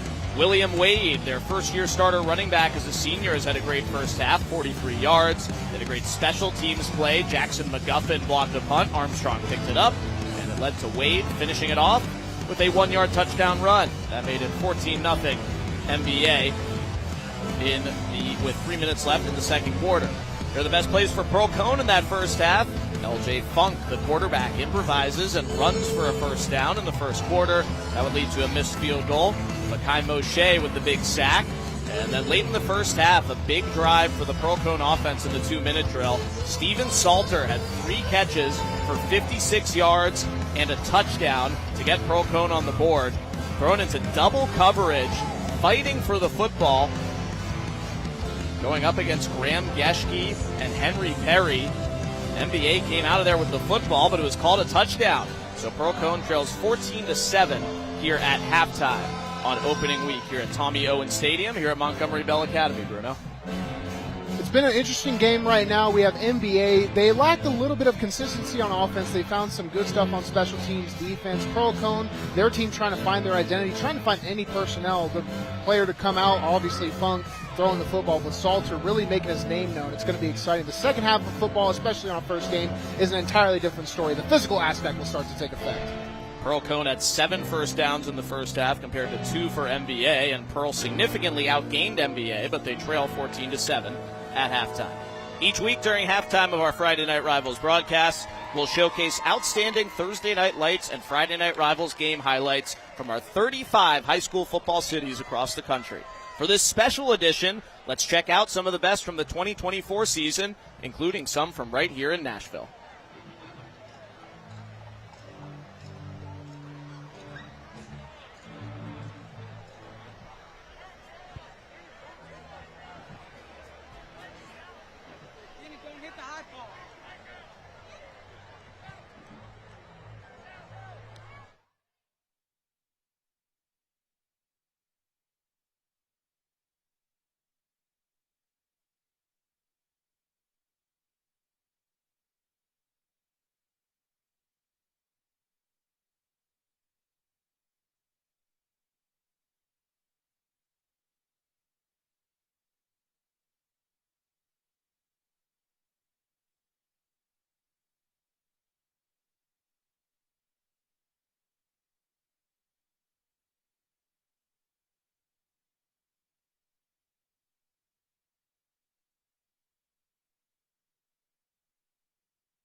The best Thursday Night Lights and Friday Night Rivals highlights from across the country. He steps up, wants to go for it all up the right side and pulled down at the 20. Inside the 20 again is Katori Marion. Our lifter guy, a lot of their offense in one block kick deserves another, right? Still loose. Alamo Heights has it, but still not out of bounds. We can get a couple of points here. Another pitch, and they've got room. Miracle on the Mississippi. You got to be kidding. It's Max Bacon. Takes for himself now towards the left sideline, still on his feet, still up. D-Tech twirls in. Jared Curtis with his third touchdown of the night as Nashville Christian. Now just going to heave it up, look into the far corner, tipped up in the air, caught by J.J. Bush. Touchdown, Bobcats and Theodore. This young man coming out to the field right now is Jackson Maynard. He is suffering from Duchenne's syndrome. His family has established the Little Hercules Foundation, which is something that helps the young man and raises awareness for what he is battling all across the country. A lot of points will be scored during the season in games, but none bigger than that one right there. Touchdown, Jackson Maynard. Shout out to Davidson High School in Columbus, Ohio for that great moment. More to come all around the country this year on Friday Night Rivals and Thursday Night Lights in 35 different cities across America. We're happy to say that the whole operation is based right here in Nashville, Tennessee, with our flagship program, the Tennessee Army National Guard's Friday Night Rivals, presented by UA Local 572. Getting ready for the second half here at MBA. MBA leads Pearl-Cohn 14-7. My name is Max Hers, along with former Clarksville Wildcat, Vanderbilt Commodore, and St. Louis Battlehawk beer-chugging legend in the XFL, Bruno Reagan. Sammy Kincaid is down on the sidelines. Bruno, team's getting ready for the second half here. But last night, you guys got the season started. You and Lucas Panzica, who will be on the call the rest of the season, up in Lebanon at Green Hill. And a pretty dominant showing by the Green Hill Hawks, looking for their second straight undefeated season. Absolutely. The Green Hill Hawks, they look absolutely impressive coming out. Led by quarterback Cannon Burrows. Comes out returning senior quarterback, as we see right here. They also had a mix-up of a run game, and with anything you do with Coach Crouch, you're going to have a special teams jump. You see that lead blocker well dyed up there. 2 onside kicks, one from Green Hill and one from Beach. And Green Hills, you can see the special teams coaching pedigree on display there. Green Hill also had an extremely consistent offense in the second half. All those extremely consistent plays, 4 to 5 yards. They turned in 13 20-yard gains. Beach could not keep up, and here's Cannon Burrows. You know that he's a rushing quarterback. More rushing touchdowns than passing, both double-digit. Absolutely electric start for the Green Hill Hawks. They overcome that plateau that they've had. Undefeated regular season last season. First round exit in the 6A playoffs, start out with a win against Beach, but they still have their work cut out as they go to Page and against Ravenwood to start out before region play.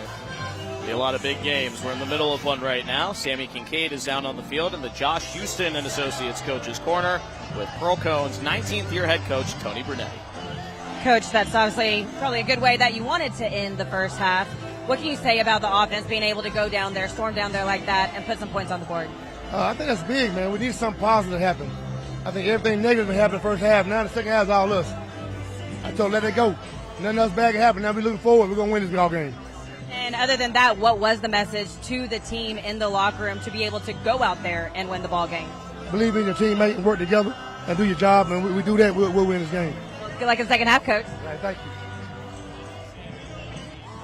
Tony Brunetti in the Josh Houston and Associates Coach's Corner, a one-source Scholastic product experience. The bond between these schools is very deep. Both of Coach Brunetti's sons went to MBA. Hey, that's one of those things. I mean, you play where your feet are, but I'm sure that there's a little bit of connection. Obviously, this has been a double-digit game that they played consistently in recent years, only missing the 2020 COVID season out of Metro regulations. But we're excited to get it back.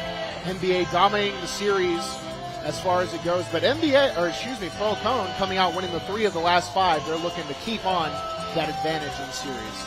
It will be Pearl-Cohn football to start the second half, with MBA leading 14-7 here at Tommy Owens Stadium at Montgomery Bell Academy. Great job with the halftime performances from both bands, the Pearl-Cohn Marching Band and the Big Red Rocks. But eyes will now turn back toward the field. Amarion Starnes does have his helmet on. He was our pregame player to watch. He did not play in the first half, Pearl-Cohn senior running back. And in addition to that, their number one receiver, LaDamian Hunter, exited with an injury. And we will check in with Sammy Kincaid for more, but we would not expect Hunter to return the rest of this game. Starnes getting the gap ups from his teammates almost as if it's time.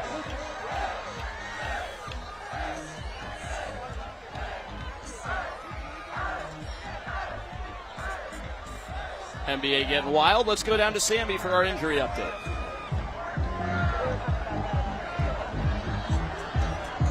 All right, we'll get that later from Sammy. There is Amarion Starnes. He is on the football field for this kickoff. So, as we thought, Bruno, maybe a first-half holdout of some kind. We had asked Pearl-Cohn about it. Sammy doing some reporting on the field, and we were not able to get official word from them, but he is out there, and here is Sammy. Hey guys, for that Bart Durham injury report, an update on LaDamian Hunter. He is going to be out for this second half, but somebody we didn't see in the first half was Amarion Starnes. He is going to be playing in the second half. Coach said you'll see him out there right now. All right, and there he is. So one stud playmaker in, one stud playmaker out for Pearl-Cohn, and there is Amarion. He is a confident dude. He is very happy in his shoes as a senior in high school. He loves Pearl-Cohn, and it's a surprise onside for NBA.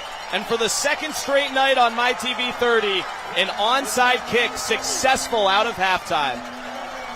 Absolutely electric. As we take a look at the replay, the Big Reds celebrating. They're in the pile, and Pearl-Cohn, something not known is if you weren't watching the broadcast while we were talking about Amarion Starnes, Pearl-Cohn only had 10 people on the field, so they were constantly looking to the sideline, looking back, trying to figure out the personnel, and bringing in Amarion might have messed up their normal count of players. So NBA making the call, and it works double time with that confusion of personnel by Pearl-Cohn. NBA will start just barely across the 50-yard line.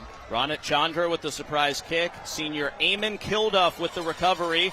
And the first play of the half is the first catch as an NBA Big Red for Carter Kilberg, who is expected to be their number one receiver this season after transferring from Lipscomb Academy. He did not have a target in the first half. When you get to week one, a lot of the times the second half is the one where the discipline, the emotion, the physicality, things start to crack a little bit. But with these two teams, it might be the exception. With a lot of new faces on both sides of the football, they might actually find to start a rhythm, and the second half could be more efficient, more effective, more explosive. NBA with some great game-breaking plays in defense and special teams tonight as William Wade gets the handoff. He was their best offensive player in the first half. But the plays that have swung this game, a pick six for NBA, a blocked punt for NBA, and now an onside kick for NBA. Supplemental football. You scratch my back, I scratch yours. It's the NBA, the Big Red offense time to scratch the back. They were outgained by Pearl-Cohn 136-51 in the first half, facing a 3rd down and 5 after recovering an onside kick to start the second. Hugh Price hands off to William Wade, senior to senior, and Wade is short of the first down by over 2 yards. It'll be 4th and what looks like a long 2 at the Pearl-Cohn 41-yard line. Both of these teams still struggling with the point of attack with their gap schemes. Right there, it looked like it was a power from NBA where they only pull one guard, but they're going way too wide. You want to scrape your buddies, the back of the offensive line, like a wall. You want to scrape the paint off that wall. They're just leaking a little bit to the side, and it's opening up defensive holes so that they can run through and make TFLs. We'll call it 4th and 3. Price throws incomplete. He had Jackson Newman, and he heard footsteps from K.J. Hoskins Jr. Turnover on downs. Take a look at the top of your screen. K.J. Hoskins Jr., 5'10", 165 pounds, lowers the shoulder, and a double-edged sword is the defensive side of the football. You see his teammates bring him up. Big 4th down stop for Pearl-Cohn, just when it looked like NBA might have been starting to find some rhythm on offense. That is massive for Pearl-Cohn. K.J. Hoskins, the junior who rotates in at safety. one of the hefty handful of students who goes to MLK High School, who plays football at Pearl. MLK does not have their own football team. He comes up with a big hit on Jackson Newman, the senior tight end, who still does not have a catch in this game. Pearl-Cohn's first offensive snap of the second half, and the first carry of the season for Amarion Starnes, who sat out the first half for an undisclosed absence. Back in there. He wants 2,000 yards this season. He's got the first 5. That is an efficient rush. When you have a player like Amarion Starnes and you have him on television, you might think every time he touches the ball, he's a scoring threat, which he is. But you have to establish the run first, especially after the first half that Pearl-Cohn had. They're still going to have to chip away before we see those explosive plays. So they've got their running back, and they're going to feed him. Amarion Starnes spins, picks up a couple. It'll be 3rd down and 2 near midfield. Pearl-Cohn obviously getting the receiving end of special teams explosive plays. They're going to be in 4-down territory, I assume, especially now they have Starnes back. Another carry for Starnes, and the star running back has a first down. 3 straight touches, 14 yards, and that is good for a BMC Metalworks first down for the Pearl-Cohn High School Firebirds. Can you imagine what was going through this young man's head on the sideline watching that whole first half? I can't imagine. My senior year, I was suspended my first half of my first game. I drove to the Jamboree instead of taking the team bus to watch the early games while I was injured. Whoopsie. So I can relate, actually. You're just chomping at the bit. And Amarion Starnes, not only is he running like he's a man possessed, the offensive line, they're getting a boost a little bit. It is a BMC Metalworks first down for Pearl-Cohn. BMC Metalworks is an industry leader in CNC machining and steel fabrication services, celebrating over 50 years of excellence. An NBA player forced off the field, possibly with a uniform violation. No penalty on the play. Pearl-Cohn in plus territory, trying to tie this game at the NBA 44. Amarion Starnes, their star running back, who did not play in the first half, is back. Their number 1 receiver, LaDamian Hunter, got injured on the final drive of the first half and is out for the game. LJ Funk looking deep, batted down. Looking for his new number 1 target, Steven Salter. Great coverage by Graham Geschke, the senior corner for MBA, who's committed to play D3 football at Washington and Lee next year. Funk committed to try and getting his new number 1 Salter the ball, but still throwing a little bit into double coverage. Salter having to play a little bit of defensive back there from his receiver position on the edge. Always give your receiver a chance to catch the football and possess it rather than bat it down. Steven Salter had 3 catches for 56 yards and the Pearl touchdown in the final minute of the first half. He also has a twin brother on the team, Stefan. Steven and Stefan Salter. Starnes dropped in the backfield. This is Luke Kleiner's breakout game. The junior D tackle steps in for the injured Porter Regal and continues to make a big impact in run stop. Most of the names we've called on the NBA defense have been from special teams plays. Well, now we get a big TFL in the backfield, bringing back up after a big first quarter. Luke Kleiner, the junior defensive lineman, making a name for himself here in the Nashville area. Week 1 of the 2025 high school football season. NBA head coach Chris Chauvin, a defensive coach, said we must be physical up front if we're going to beat Pearl-Cohn. They have been. 3rd and 12. Funk lets it fly first. Steven Salter, and it's incomplete. He takes a lick on the sideline, going for the one-handed catch. 4th down. And Pearl brings out the punt team. And we will see who their punter is. It's usually LaDamian Hunter, the receiver, punter, kick returner, do-it-all guy. And it will be Landon Left, another one of their running back and skill players. No, it will not be. Their place kicker, Rohan Cassie, is on the field. I think Left wanted to punt, and then the kicker ran out there next to him. It looks like this is what we call playing off vibes. It looks like they're shifting personnel on the fly, which, hey, whatever works. NBA coming after another one. They blocked a kick in the first half. Great job by Cassie. Graham Geschke, a chance to return it for really the first time tonight. And he's knocked down around the 16. NBA getting the football back with a 14-7 lead midway through the third quarter. This is the Tennessee Army National Guard's Friday Night Rivals, presented by UA Local 572 here on MyTV 30.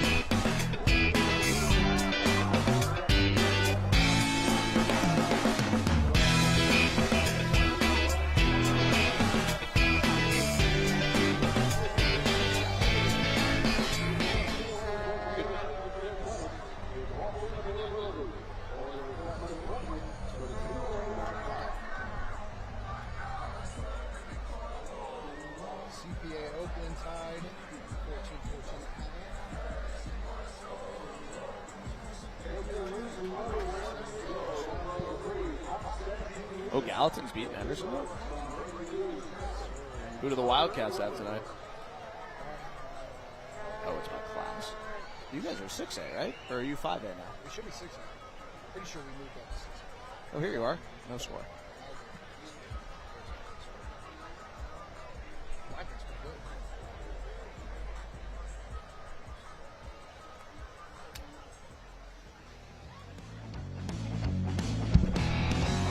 Before tonight's game, Sammy Kincaid presented a thank you check to our host, Montgomery Bell Academy. That is their head of school, Dr. William Daughtry III, who you heard from at halftime. Thank you to NBA for being a great host here at Friday Night Rivals. Awesome home atmosphere here at Tommy Owen Stadium. Pearl-Cohn very excited that this game will be on their turf next year. Pearl has another road-heavy schedule this year. They won't play their first home game until October 3rd. But that means that they will get 7 home games next year, including all the teams they face on the road this season. Their non-region first 4 weeks for Pearl are NBA, CPA, BGA, and Oakland, all on the road. NBA's got the football, and it's a pitch to the right side for Nix Joyner, the sophomore speedster. Joyner has flashed well in practice. And they want to get him the football in spots. He's a 5'5", 132-pound sophomore running back. NBA going to the zone. I don't think they've had very good luck with their gap schemes, but that outside zone right there, the offensive line opens up good. Double teams moving to the second level, getting them on the outside players. A running back on the secondary anytime is a success. So NBA might be looking to rely on their zone schemes now.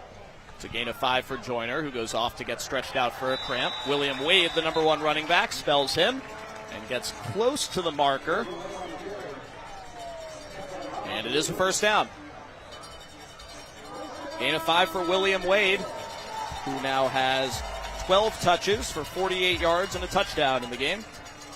That's a BMC Metalworks first down for the Montgomery Bell Big Red. Senior quarterback Hugh Price leading the NBA offense for the 3rd straight year. He became the starter week 2 of his sophomore year 2 years ago. This time with an injury last year, he is back and wants to have his best season. Hands off to his friend William Wade, a fellow senior. Gain of 2.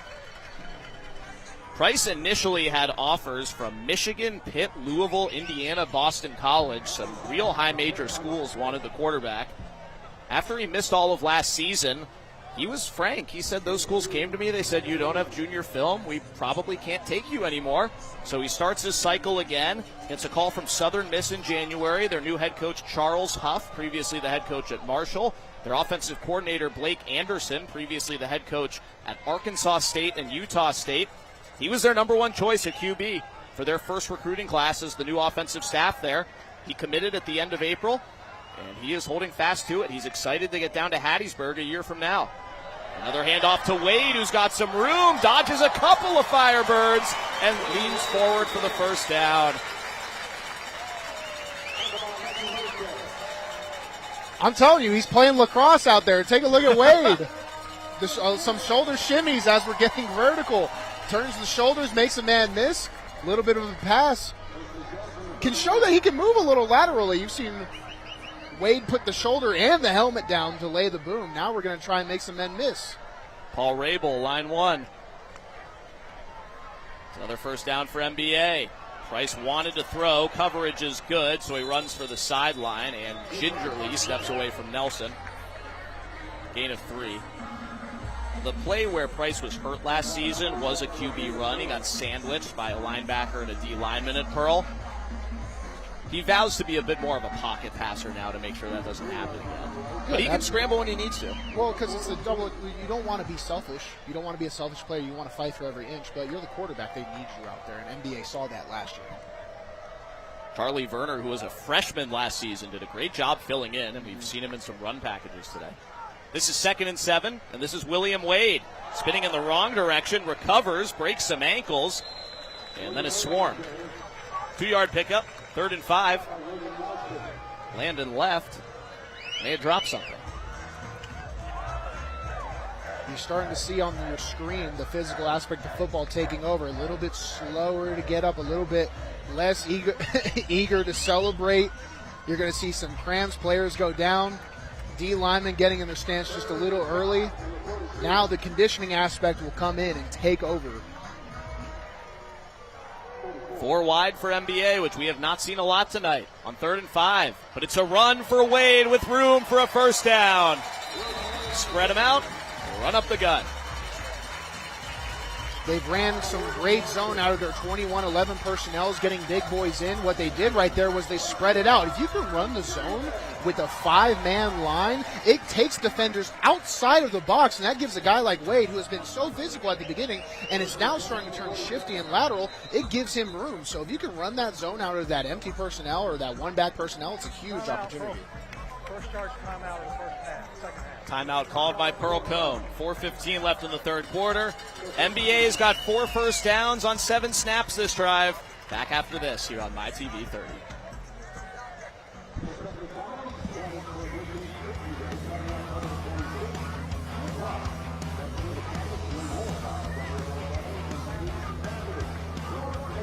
Good job.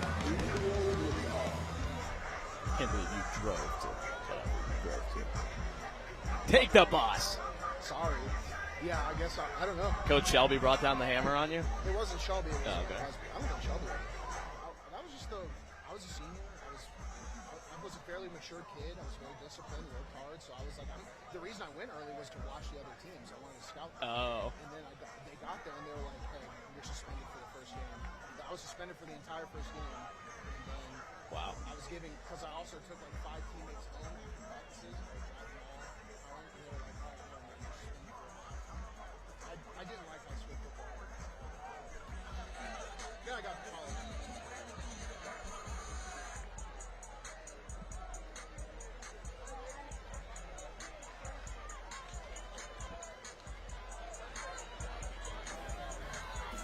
Welcome back to NBA on Nashville's West End. My name is Max Hers, alongside the bad boy of Clarksville football, Bruno Reagan, driving to the Jamboree early instead of taking the bus. And then he went to the XFL, where the real bad boys of football live. There's Chris Chauvin, the first-year NBA head coach. The previous 14 years, the defensive coordinator under his mentor, Marty Uverard. Coach Uverard is his son's godfather. A logical fit to take over the program. The players overjoyed with their new head coach. NBA on offense leading here in the third quarter. Charlie Verner's first pass of the season is caught by Bennett Conyers. Sophomore to sophomore. The running quarterback with his first throw of the night.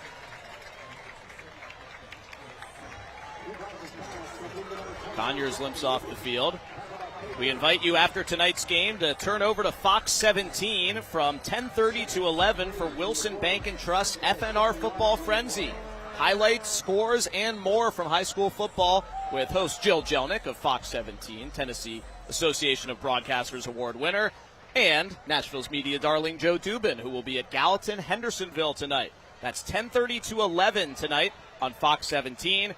Their time will vary throughout the season every Friday night. There'll be college football on Fox 17 every Friday. So here's how it goes. Whenever the college football game ends, the news is on for half an hour, and then you get Jill and Joe. Joe and Jill up the hill covering football. Bring your own pail of water. 3rd down and 1 for NBA. Price under center. He drops it on the sneak attempt, and that ball's loose. Let's see who got it and where it is. First under center snap of the game does not go well. NBA got it, but they did not get a first down. Not to be too biased or anything, but the move away to only shotgun snaps for the high school and college level has been a disaster for my heart in the football game. The under center, and that's such a tough one because as an offensive lineman, you want to fire off the football, but you have to secure that snap first. NBA going for it on 4th down and 1. William Wade gets outside for the first down and some more. Hoskins had a chance, but Wade put the works on him. First down, NBA. This has been my worry as we reach the twilight of this football game. Only 2 minutes left in the third quarter. Pearl-Cohn, a noticeably less amount of players on their team. And Wade been putting a beating on them with his efficient rushing. Now he's starting to see explosive plays. William Wade making his case to be our UA Local 572 player of the game. We'll tell you who it is in the fourth quarter. UA Local 572 is the premier trainer of workers in all aspects of the piping, plumbing, HVAC, and welding industries. Charlie Werner, the running quarterback, back on the field with a first down pickup of 7. Wade got 9 on that 4th and 1. And Charlie Werner is going to get some run this season. NBA going to use both their QBs. Werner became the starter as a freshman last year when Hugh Price was injured. Proving himself. Great job by Werner, but the young man, now that we're on this side of the field, some success that NBA hasn't seen in a regulation football game this season yet on offense, have to take care of the football. He keeps it on the read option. Pearl-Cohn all over that one. Kai Moshe and Carmelo League combined on the tackle. It's 3rd down. Werner will tap Price back in and get a nice hand from the NBA faithful.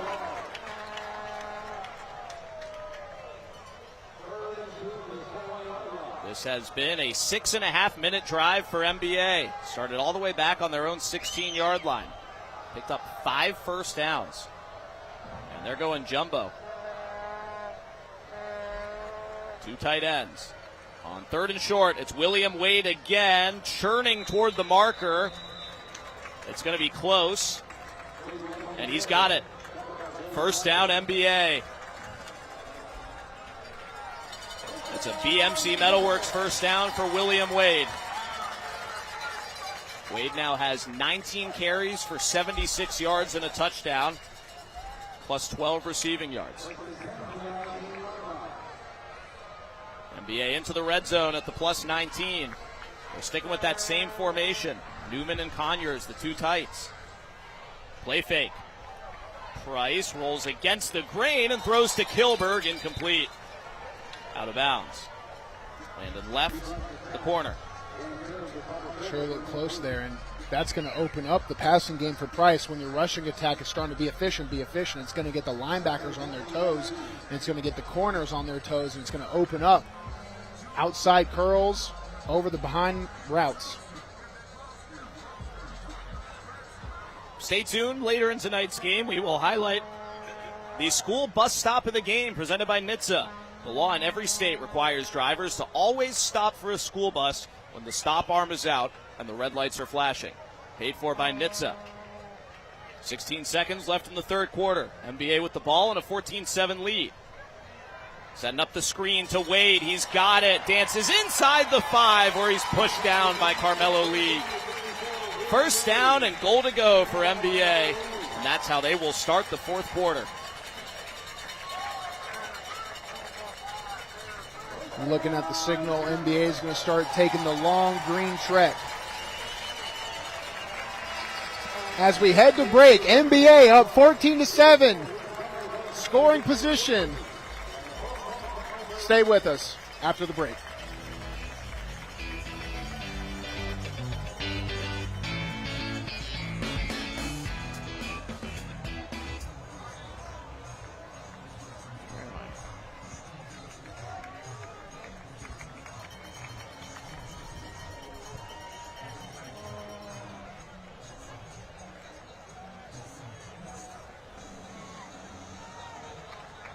$16 plays, and I can figure out the yards.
Can you go back? Can you go to home individual stats, please?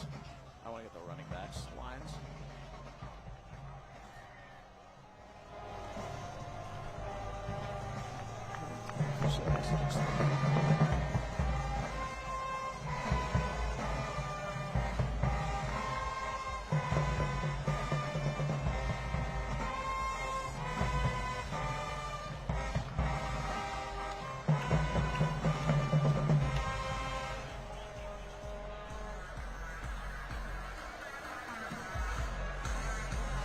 Fourth quarter here at NBA on the Tennessee Army National Guard's Friday Night Rivals. Presented by UA Local 572 on MyTV 30. First Friday night of high school football season. The annual early season public school, private school meeting between NBA and Pearl-Cohn. NBA leads 14-7. Trying to punch it in at the end of a long drive. So far, 16 plays, 80 yards, 7.5 minutes for the Big Red. And they've got first down, goal to go at the Pearl-Cohn 3. William Wade in the backfield next to Hugh Price. He gets the pitch. He is met in the backfield and swarmed for a loss. Landon left there first, but more help from Mekhi Moshe and the whole pack of Firebirds. Landon left first in there, leading the Firebirds, letting them know this game is not over. Big Isaiah Anthony down injured. Looks like just a cramp. He's back on his feet. Anthony, a leader on the offensive and defensive lines for Pearl. Another one of those MLK students who plays for Pearl. Stay tuned for our Tennessee Army National Guard play of the game coming up later in this fourth quarter. See if NBA can come up with a big play here to reestablish the two-score lead that they had late in the second quarter. As Zay Anthony helps himself up. Anthony has a pair of Division III offers from Arkansas Tech and Lincoln in Missouri. We know he will be getting some more as his senior season goes on. That was a loss of 2 on the last play. Second down and goal at the 5 for the Southern Miss commit, Hugh Price, and the NBA Big Red. Another handoff to Wade and another loss. Carmelo League with the TFL. He had 24 of those last season. Carmelo League out of that will linebacking spot. You can see him. He's actually in the strong side. He's the Sam Mike there. He's just such a good job of getting his head to the play side. So that way, even if the offensive player bounces back in, which Wade has been doing a lot of, he can redirect. Humble leader of this Pearl-Cohn defense. Represented the team at Metro Football Media Day over the summer. But once he gets on the field, he is loud. All right, third and goal. Price pressured, going to try and run for it, and that's not going to work. Fourth down. He's dropped near the line of scrimmage by League. And League comes up limping. Maybe cramping. But the NBA offense off the field, and the field goal team comes out to try and make this a two-score game. Good hold for the Pearl defense. And the first field goal attempt of the season for senior Ronit Chandra, who hit from 53 in this matchup last year to win it for NBA. And that one's perfect. Another clean operation. Seth Peak, the snapper, Charlie Werner, the holder, and Chandra, the kick. NBA 17, Pearl-Cohn 7 early in the fourth quarter.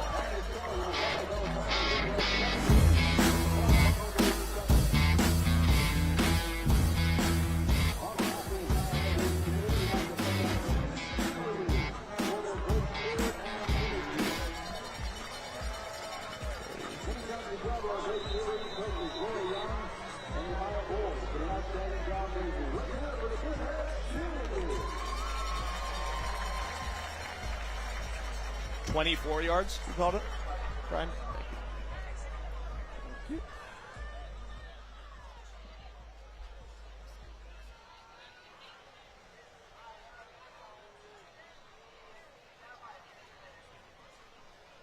That was a big hold.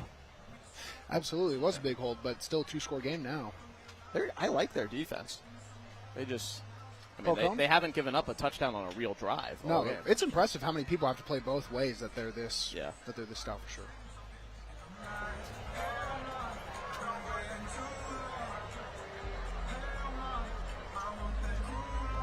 NBA back up 7 on Pearl-Cohn early in the fourth quarter. High school football opening night here on MyTV 30. My name is Max Hers, filling in for Lucas Panzica, who will be your voice the rest of the season. He's over with the Titans preseason game tonight. Bruno Reagan never misses a game. Vanderbilt football legend. Sammy Kincaid down on the sidelines. And NBA's got a 17-7 lead. Ronit Chandra will kick things off after hitting a 24-yard field goal. And deep to receive for Pearl-Cohn. Landon left. Pearl-Cohn better equipped for an onside after NBA surprised them last time. And they kicked it basically out of the huddle. This is a Greenway Kia kickoff. Coach Kia says every deal's a touchdown. Shop Greenway Kia in Hickory Hollow, Rivergate, or Franklin. Visit GreenwayKiaNashville.com. Chandra kicks it deep.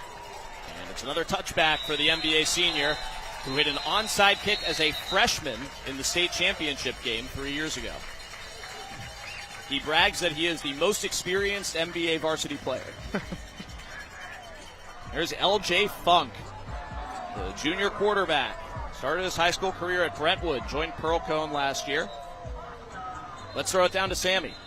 Hey guys, QB LJ Funk and also Landon Left are childhood friends.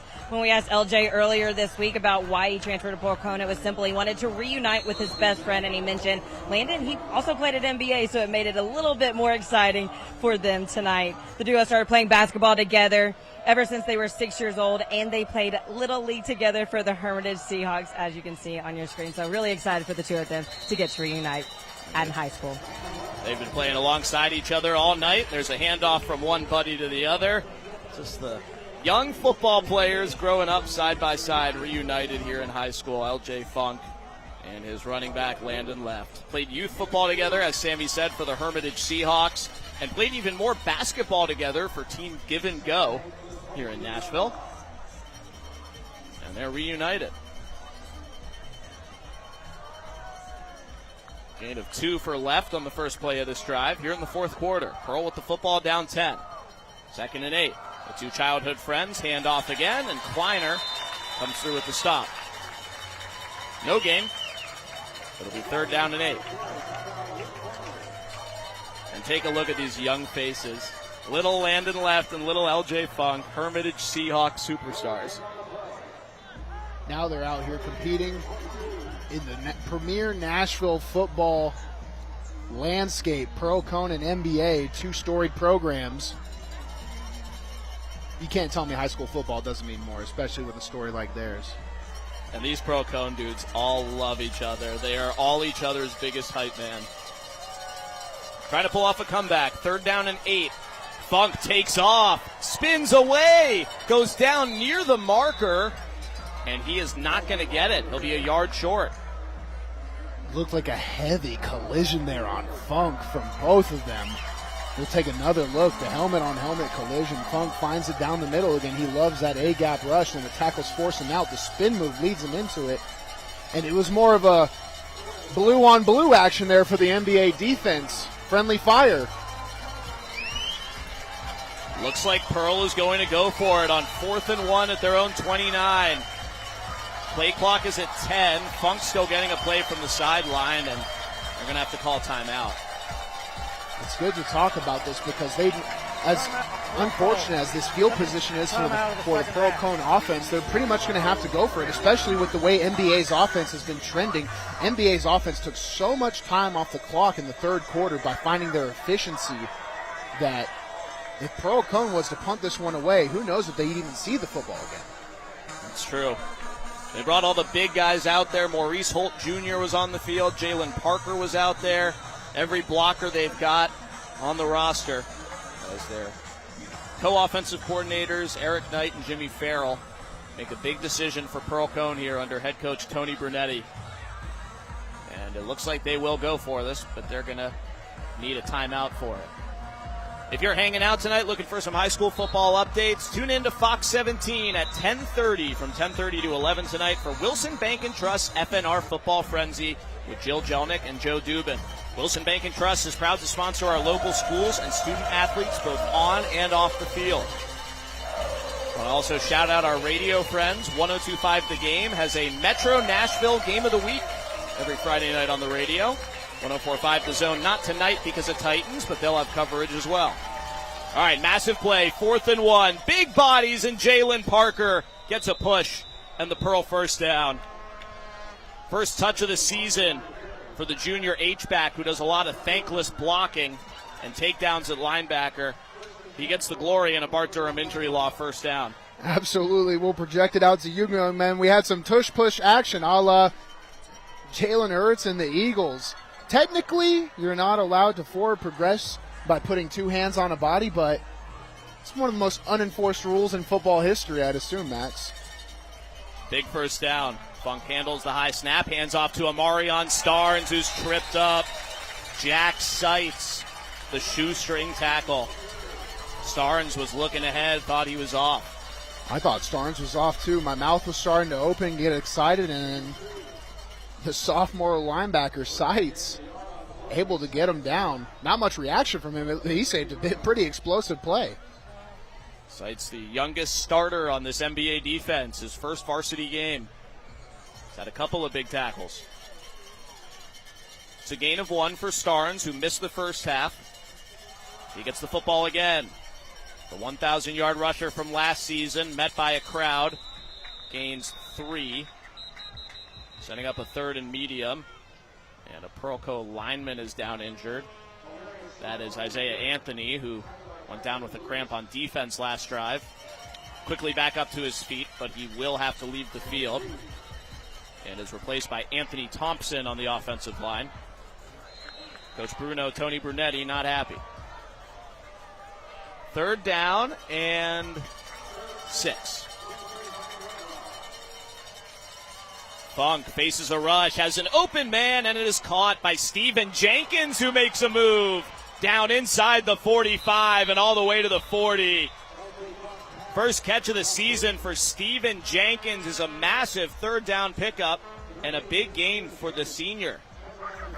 I was just thinking, as we were lining up for this series, that Pearl-Cohn is going to have to trust themselves over the air now. We're starting to run out of time as we go to under the 7-minute mark in the 4th quarter, but Funk finds them on the corner, and they cross the midfield.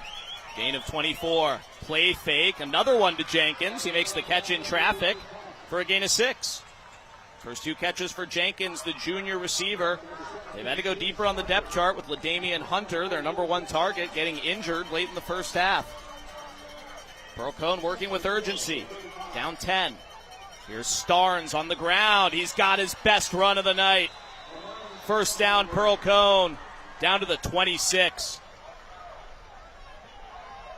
Offensive football is complementary as we take another look at this. When you have to start to have either a successful rush or pass attack, it'll open up the other with our player to watch, Omarion Starnes, finding his rhythm.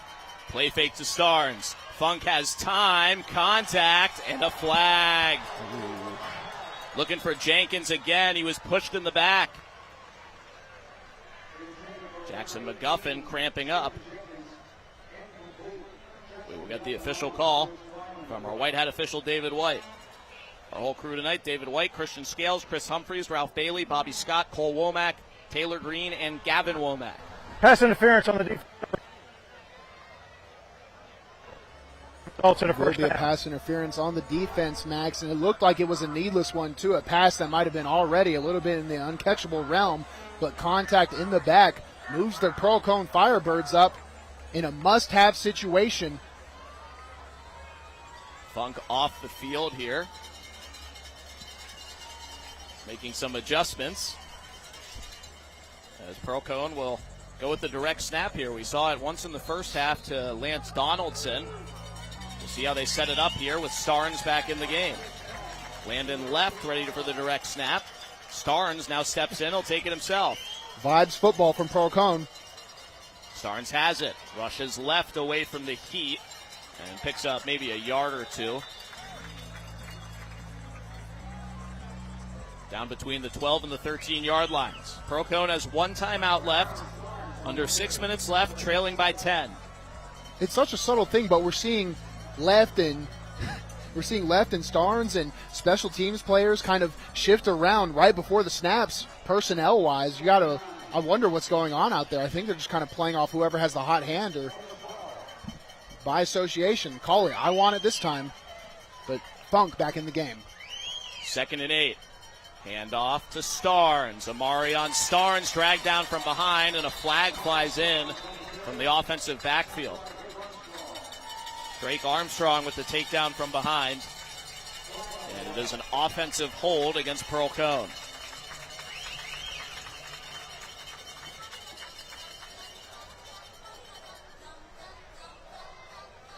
Pearl-Cohn finding success on this drive, but still inconsistent. Unable to utilize the 4 downs they have to chip away and put themselves in better play calling positions.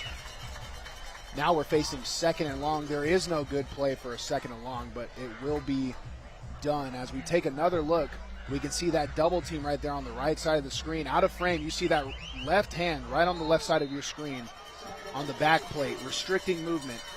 Going to draw the holding from the backline judge. 2nd and 20. Play fake, tons of pressure and an incomplete pass. Caleb Ball got right on Funk. Big time pressure from the senior D tackle with a college offer from Wash U. Got right on through the turnstile. Move well at 6'2", 230 pounds. Even goes back to try and check on Funk.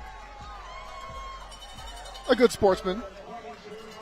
The ball's been strong on the 3-man front for MBA. Again, they are missing their D-line captain, Porter Regal, with a meniscus injury.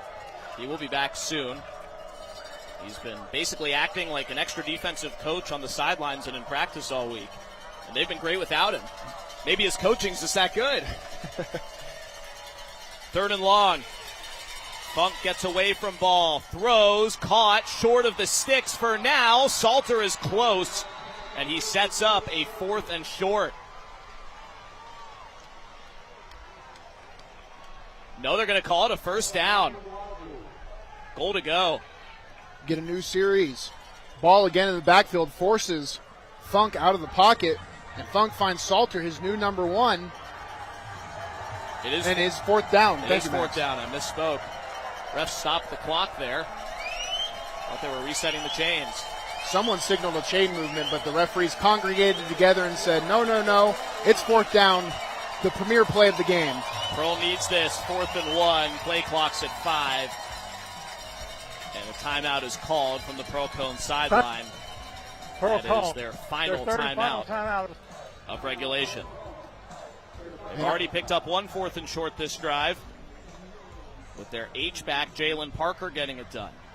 I'd be a little frustrated there if I was the Pearl-Cohn coaching staff, because you and me saw the chains move. I would see that. I would assume we have some time to dial up at least something, but the clock keeps churning out of a split-second congregation decision by the referees. Now Pearl-Cohn has to blow their last timeout, a timeout that could be key as we get here in the final 4 minutes of the game, because even if Pearl-Cohn scores, it is a 2-score game, and NBA will have a chance to run the quote-unquote 4-minute offense. And if they can get just a few 1st downs, come home with the victory. NBA has all 3 of their timeouts left. Pearl-Cohn is out.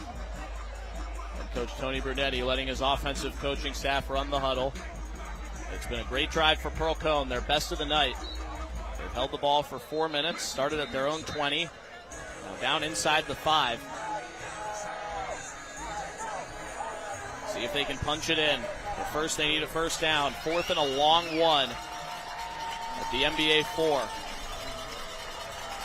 LJ Funk, the quarterback, out there in the jumbo package. He's got the H-back Parker behind him to the left. The running back Starnes behind him to the right. Big blockers Maurice Holt Jr. and the 6'8" Jalen Davis in there. They run left with Starnes. Looks like he got it. We will await a signal.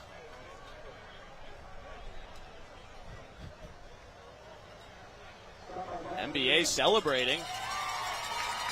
1st down, Pearl-Cohn. The PA announcer announcing a stop, which, it technically was a stop. He didn't get into the end zone. Baits his audience just a little bit, the NBA celebration, but it is a 1st down for Pearl-Cohn, as we do have another player down. It was a Bart Durham injury law 1st down, and we do have an injury on the Pearl-Cohn line. That is Donovan Marshall, their center.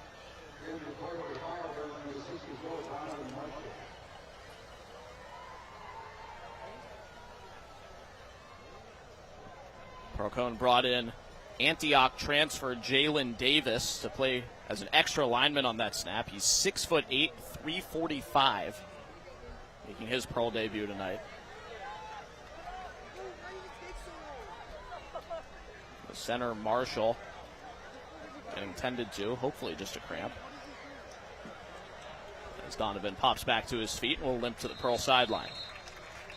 Now, as an offensive coach, you're in this position, right? You're on the 2-yard line, and you're Pearl-Cohn. You always have a explosive and great running game. But with no timeouts left, 1 or 2 stops could be devastating for your clock management. You might have to take some quarterback snaps, even in a want-to-run situation. This will be 1st and goal for Pearl as we get resituated. Funk is coming off the field. They will also need a new center. Sophomore Cheyenne Harris will come in for his first offensive snap of the game. He's a defensive lineman with Division I offers as a sophomore, including Vanderbilt. We have not seen him make much of an impact on defense today, but he is in an offensive line here. Number 56 is tackle eligible on the left end of the line. 1st and goal. Funk keeps it and fools everybody. Touchdown, Pearl-Cohn. LJ Funk's flipping in, and it's a 1-score game with 4 minutes to go. LJ Funk, young man, I know you're going to be watching this replay. I was a high school football player once, too. The freeze frame right here where you stretch out and entirely fools the NBA defense. 2 men on the end line of scrimmage. All you have is a corner with inches of blades of grass right here. Total inversion, front somersault, might have even landed the flip a la Ocho Cinco style. And a great play, a great drive, and a great series. Pearl-Cohn isn't done yet. That's good for a South College touchdown. South College is where dreams find direction. Rohan Cassie gets the extra point. 17-14 with 3:55 to go. Pearl-Cohn down but not out without a timeout. Big finish coming up next on the Tennessee Army National Guard's Friday Night Rivals, presented by UA Local 572 on MyTV 30.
Tonight's broadcast of Friday Night Rivals can also be seen streaming live on mytv30web.com, Fox 17 Facebook Live, and YouTube. Brought to you by South College, where dreams find direction.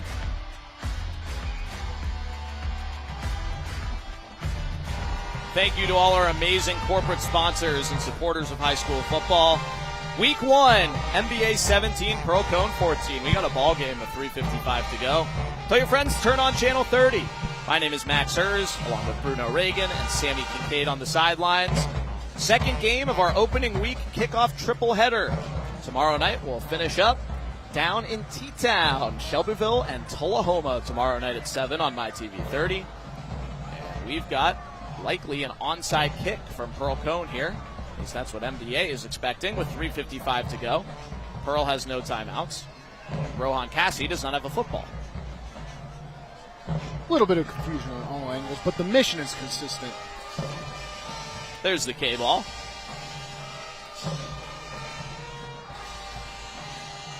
Are you pro onside kick here for Pearl-Cohn? I am, just simply because of the trend of NBA finding their rhythm on offense, especially in their zone rushing game. I think the onside kick actually might be the best chance they have at getting the football back with a manageable amount of time, especially because Pearl-Cohn loves to run the football offensively themselves. They need that time. Kia Greenway kickoff. We'll see if it's an onside kick, and it is not. Cassie kicks it deep. Warner Hart's first touch of the season on the kick return. He's in between the 35 and the 40 and still rumbling ahead. Hart, the junior, fifth string receiver, but lead man on the kickoffs. Hadn't gotten to touch the ball yet. He made it count there. Welcome the to NBA the will take over at their own 39. Excuse me, Max. Welcome to the 4-minute offense. This is your chance as an offense to end the football game without even having to score.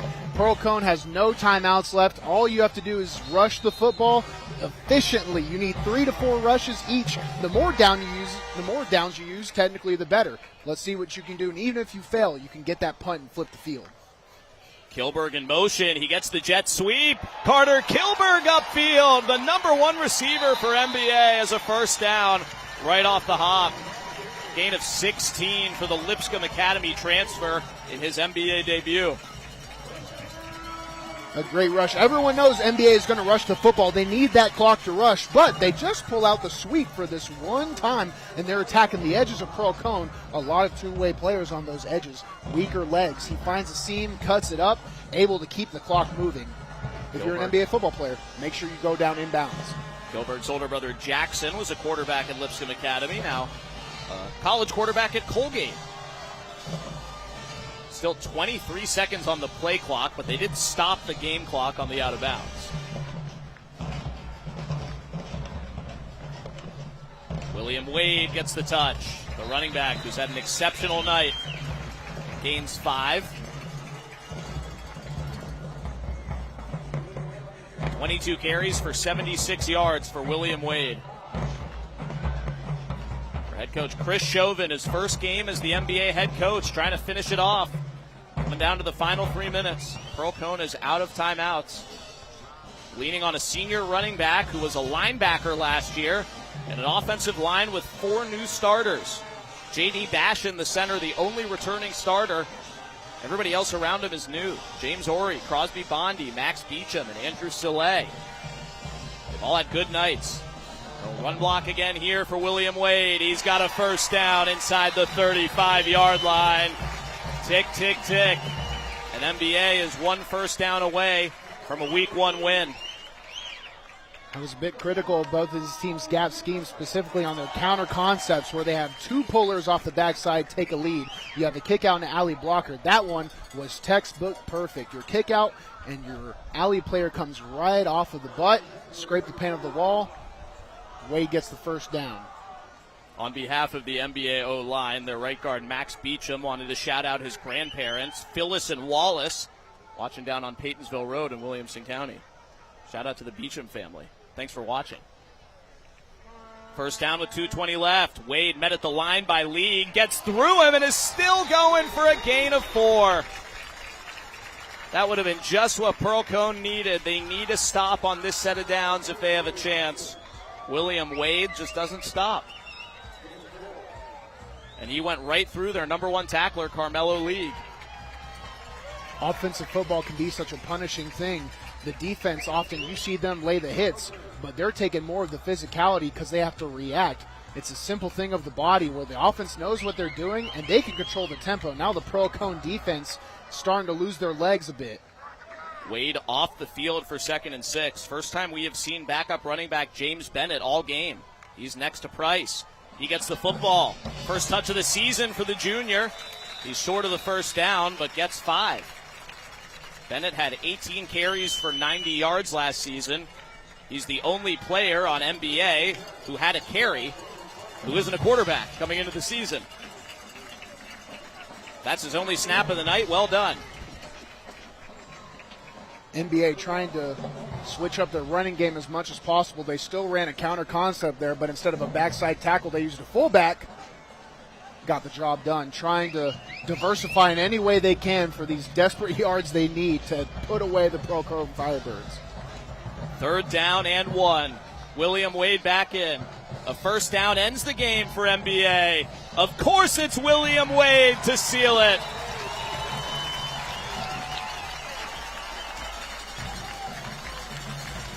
William Wade. Watched Brooklyn Davis and Colton Erickson run for over 400 yards last year for NBA while he was playing linebacker.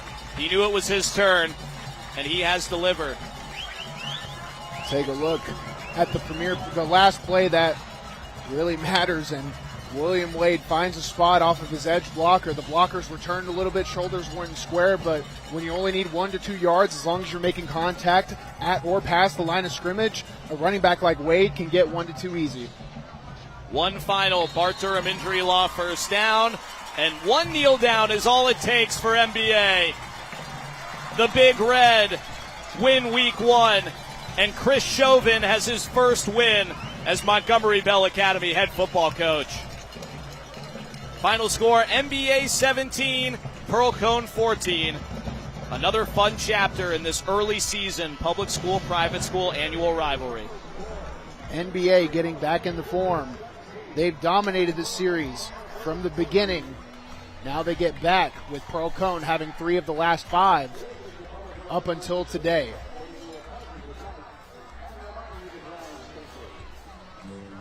Handshakes and high fives all around. NBA gets the win. Here's tonight's Tennessee Army National Guard play of the game. Right out of halftime, the surprise onside for the second night in a row out of the locker room here on MyTV 30. And they shock him out of the huddle. Hope you were paying attention. Ronit Chandra sells it well. NBA acting class paying off for Ronit. And Eamon Kilduff falls on it. And NBA steals a possession to start the second half. A possession that would end up being pivotal for NBA to win the game. Certainly deserving of our Tennessee Army National Guard play of the game as the students storm the field here at Tommy Owen Stadium.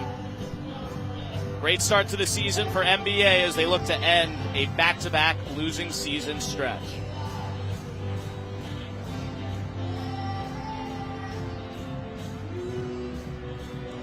Let's take a look at the school bus stop of the game, presented by NHTSA.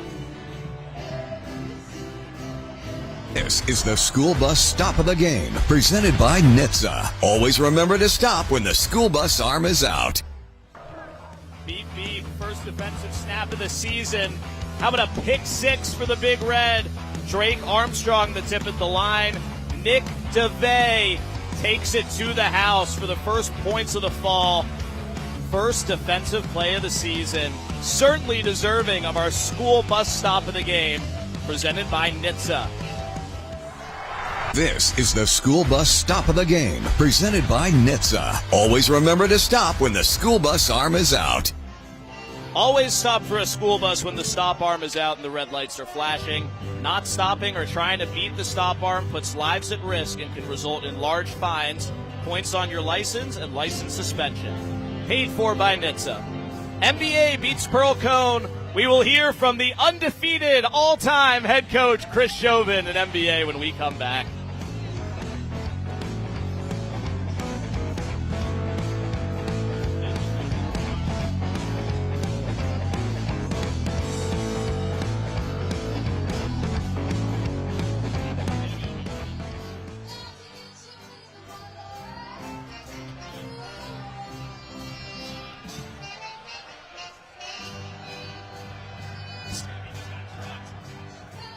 Oh, no.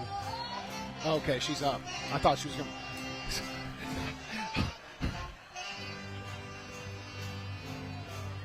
Thanks so much for having us. Thank you.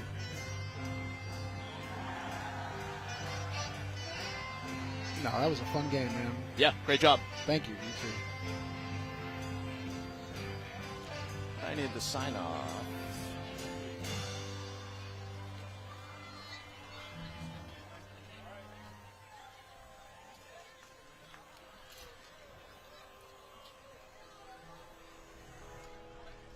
The band is on the field.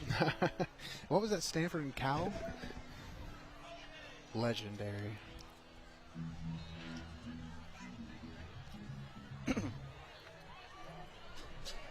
Oh, I guess I need the player to get here first.